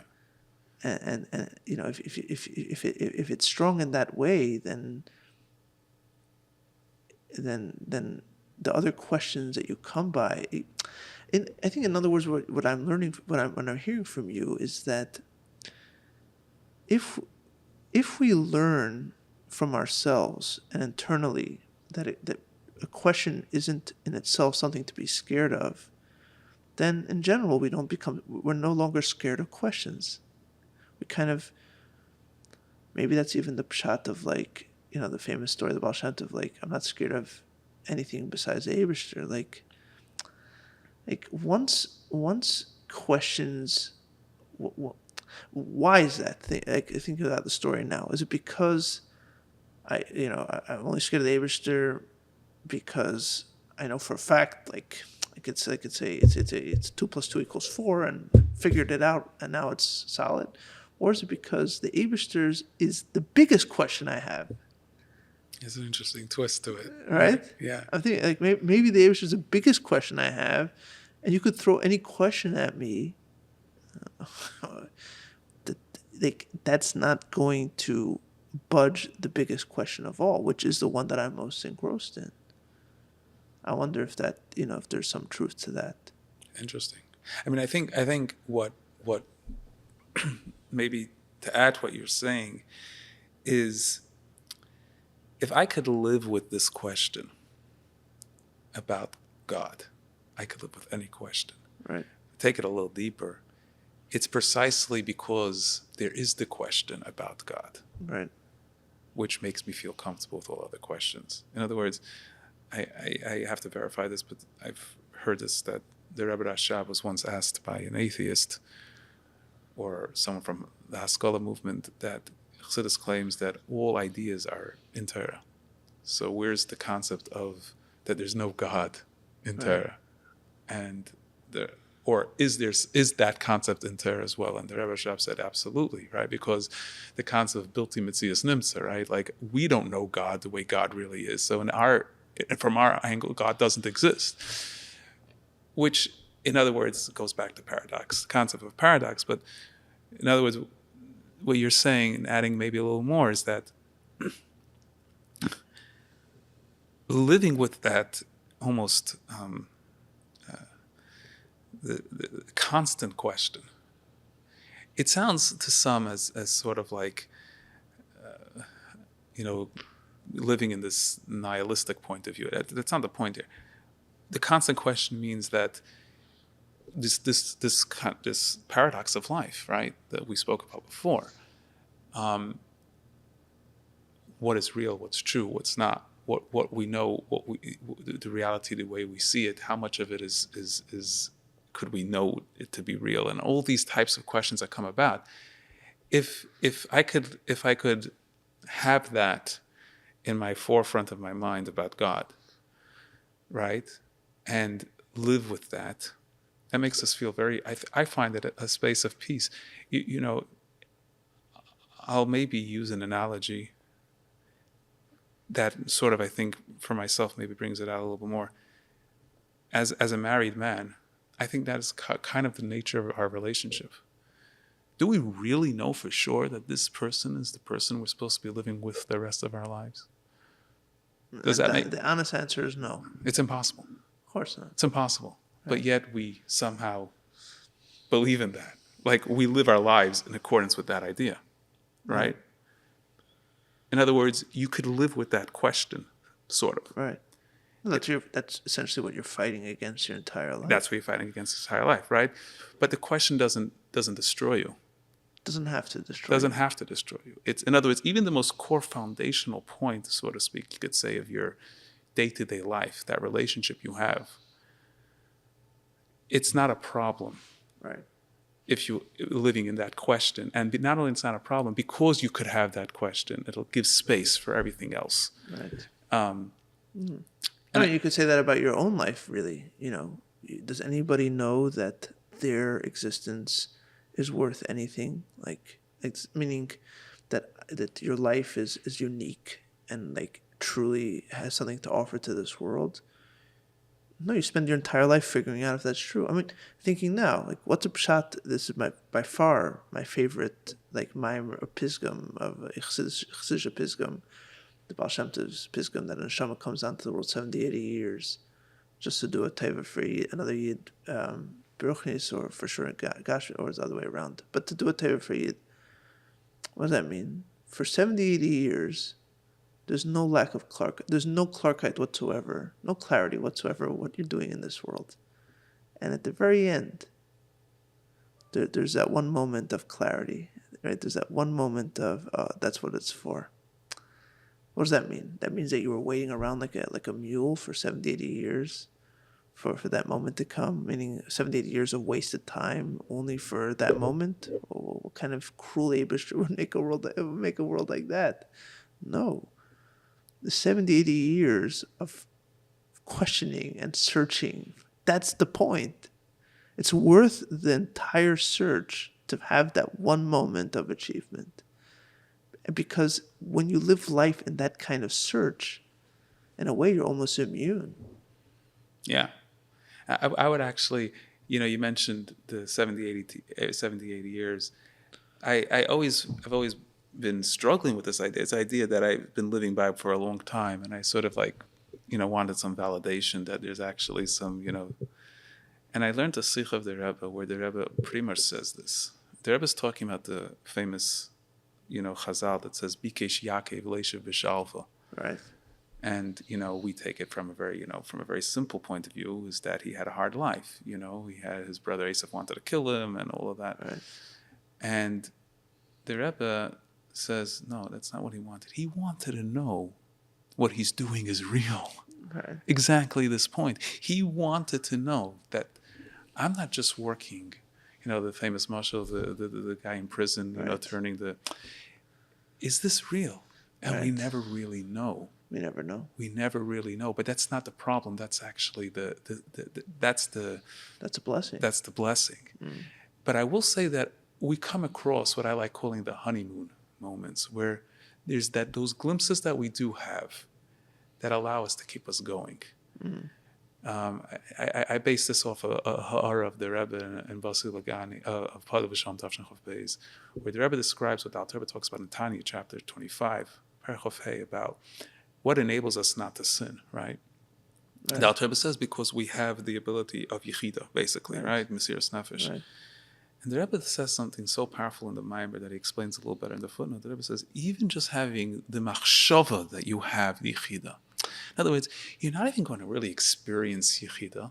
If you experience yichida, you're tripped out. Mashiach's here. Yeah. But you know that you have you could remember that there's such a concept. In other words, you may even had a small experience of that, a moment of absolute clarity, just for a split second, for a moment in your life. And that keeps you going. And that is, I find it true in relationships as well. You start off your marriage, those moments where you felt that this person is like the person for you. Right. And then you keep on going and marriage gets harder and there's the ups and downs and all that. And what keeps you going? Those moments. Not even if you re-experience the moment, but the fact that you had that moment type of thing, or that moment exists.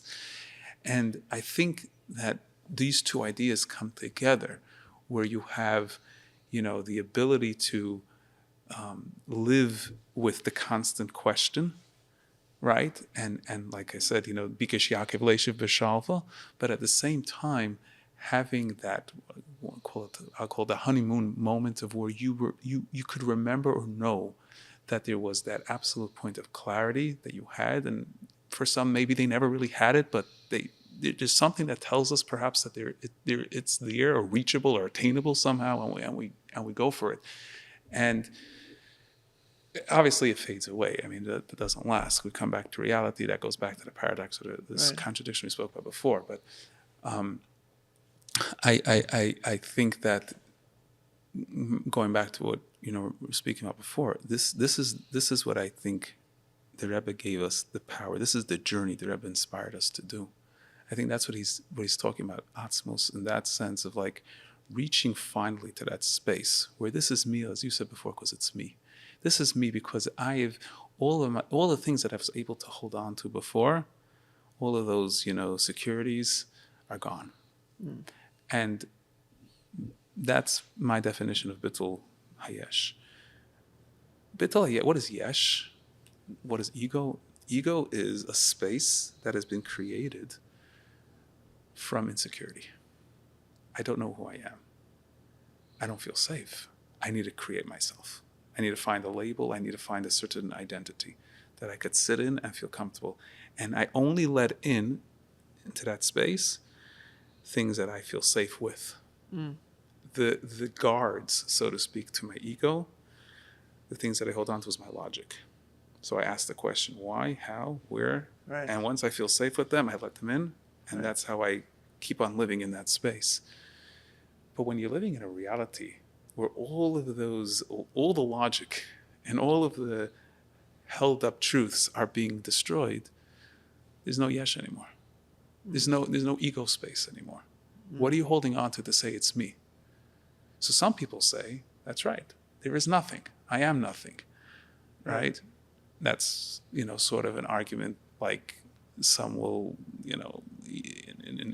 in certain philosophical schools of thought will accept that idea. But really the opposite is true. The opposite is true is that it's all you. It's all you. And that's where this concept of Bittul Hayesh and Yesh Amiti, Yesh Anivrik really go together. Right. Because this paradox is really that point.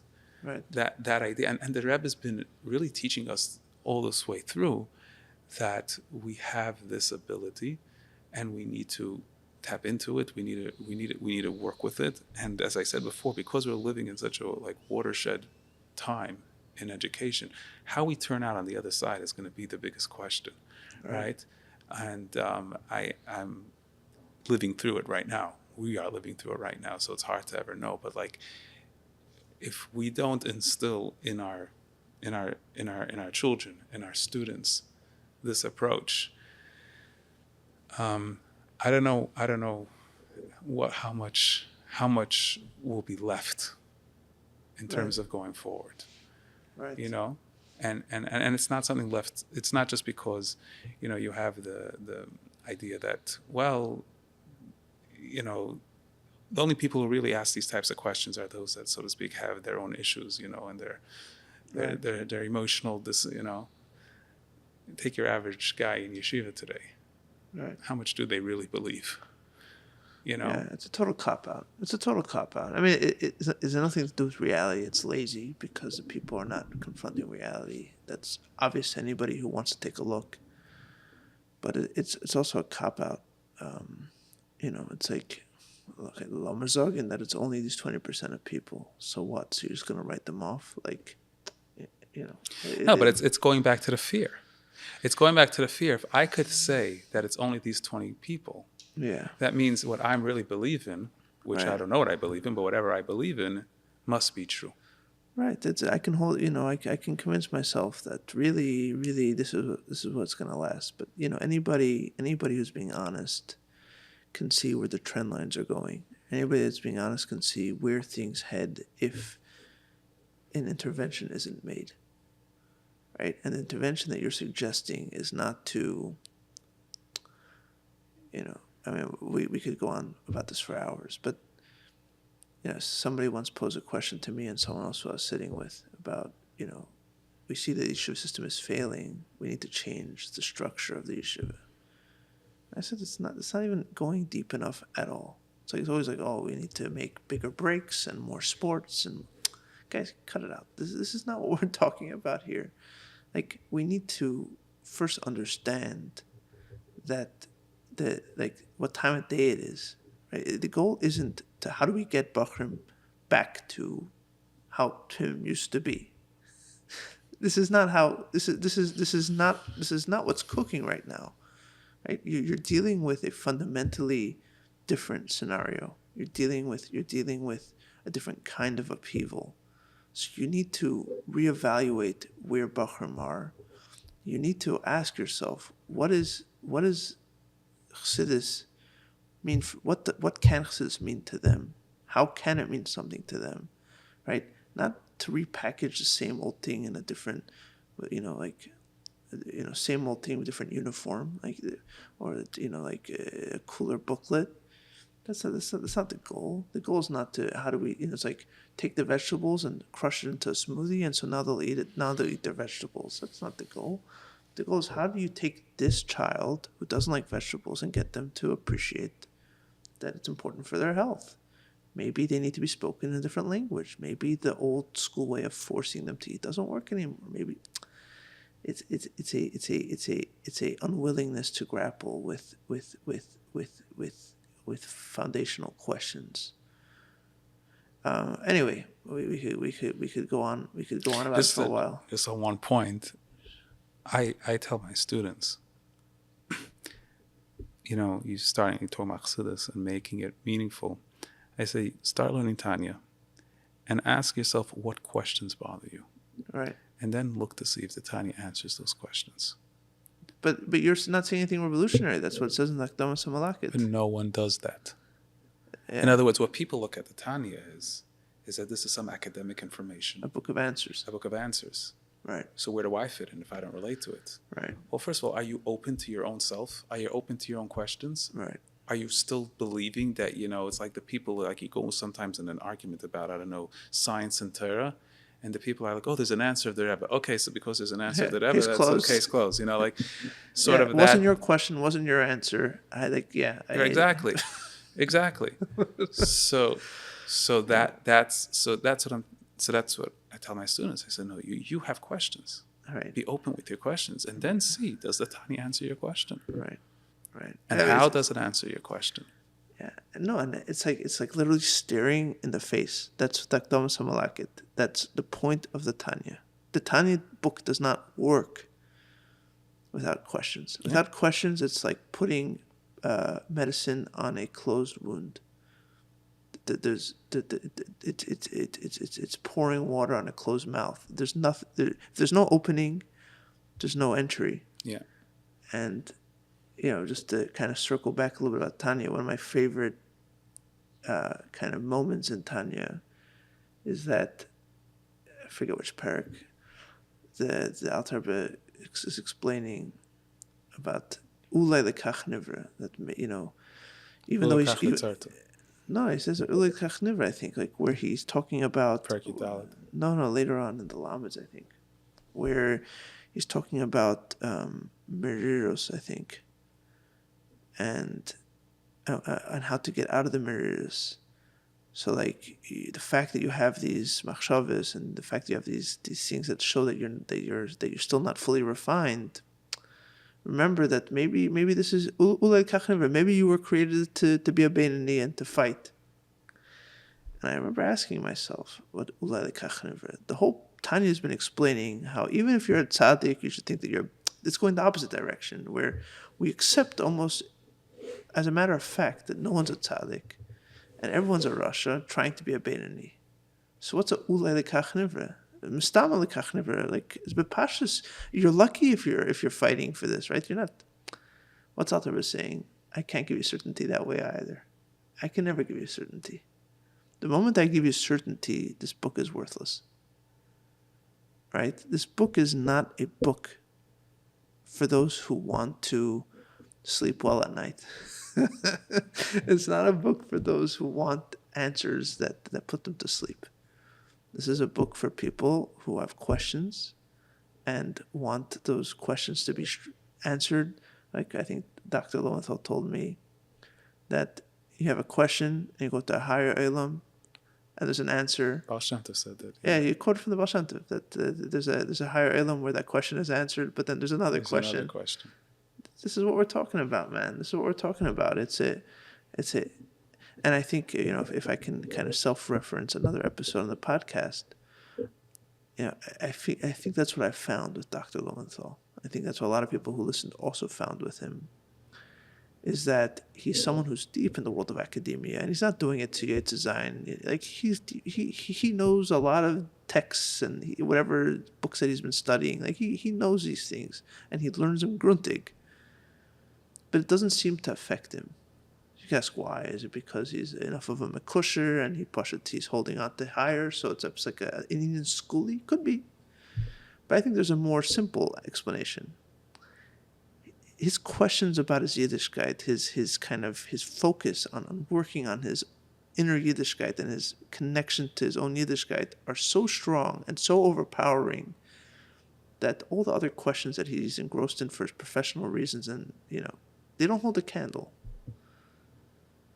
So, or as I said before, the Rambam could write a Moreh Nevuchim, right, and it doesn't take one iota away from his right, his absolute faith and belief, because it's when you're rooted in that inner truth, right, that you sense and you believe. And yeah, like you said before about the constant, the oilamus, the questions keep on. It's not as if the like Chatasi Negdi Summit idea, where on the next level there's a new dimension and right, a new connection and a new exploration.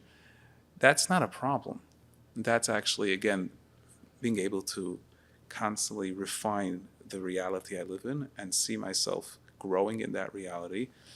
And I'm just going to change a bit of what you said of the ulai.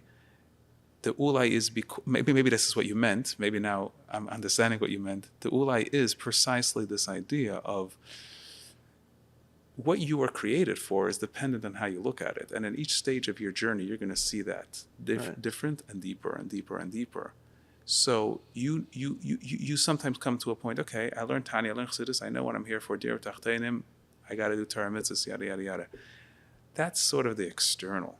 That's haniglois lanu, right? That's what everybody knows. What about hanestoris? What about the parts of me that is trying to actually connect to God, right, and refine myself and bring myself closer to Hashem?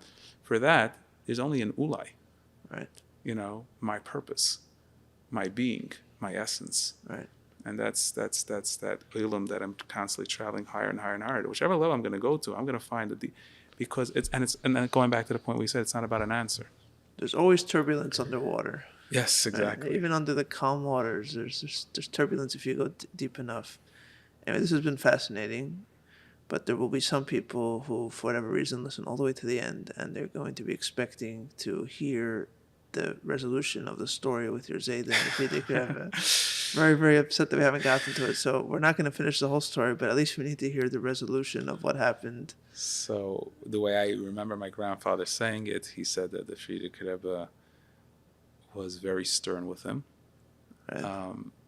He was sort of like, told him very sharply, and how you just not going to Limudei Chil or whatever. And the way I remember the end of the story was the Frierdiker Rebbe, after telling him off, sort of said, get a p'tur from, some whatever, wherever the p'tur could come from, that he didn't have to go. So we actually, as a family, we never went to English, we never went to secular studies. And that's rooted in my grandfather's defiance back then. Huh. But what is interesting for me is the fact how the Frierdiker Rebbe first had to tell him off, and saying you're out of line, but it then gave him like a way out of it. So that's the way I remember him telling the story. Well, I don't want to open up a whole new can of worms, but maybe I will open it and just leave it open in the theme of how we've been having this discussion the whole time. But in a way, it's connected to what we've been talking about, that it does boil down ultimately to the question of, can a person, like here you see a story where he did something in defiance of what the Frierdiker Rebbe wanted for the school, but in the end, the Frierdiker Rebbe kind of appreciated it. And that ultimately is in many ways, to me, the ultimate question of being a chassid, of how do you find yourself and find your own space, your own place, but in a way that you're still a chassid, and that you're still, that the Frierdiker Rebbe still, or the Rebbe still gives an ishur for what you're doing, even though what you're doing is, in a way, very, very unique to who you are. I think in many ways it fits with the theme. It leaves it open, and we'll get enough people angry in Mirz Hashem. Anyway, this has been a real pleasure, Mendel. It went a lot longer than I had promised, but I had a great time. And Tzachar Abba and whatever you end up doing. Thank you, and I hope that Kimitzi and Teisei Seida. Hope that these podcasts provide that, open discussion that people really need. And people could disagree. That's also fine. No one has to agree with... Disagreement there will for sure be, and at the very least, this podcast gives people a chance to be angry. Yes, right, exactly. so right. In that sense, I am for sure providing a service. That's right. All right, thank you very much. Thank you. The music for this podcast comes from the album Repentance Doors by Oren Sor Nadav Vachar and is used with their permission.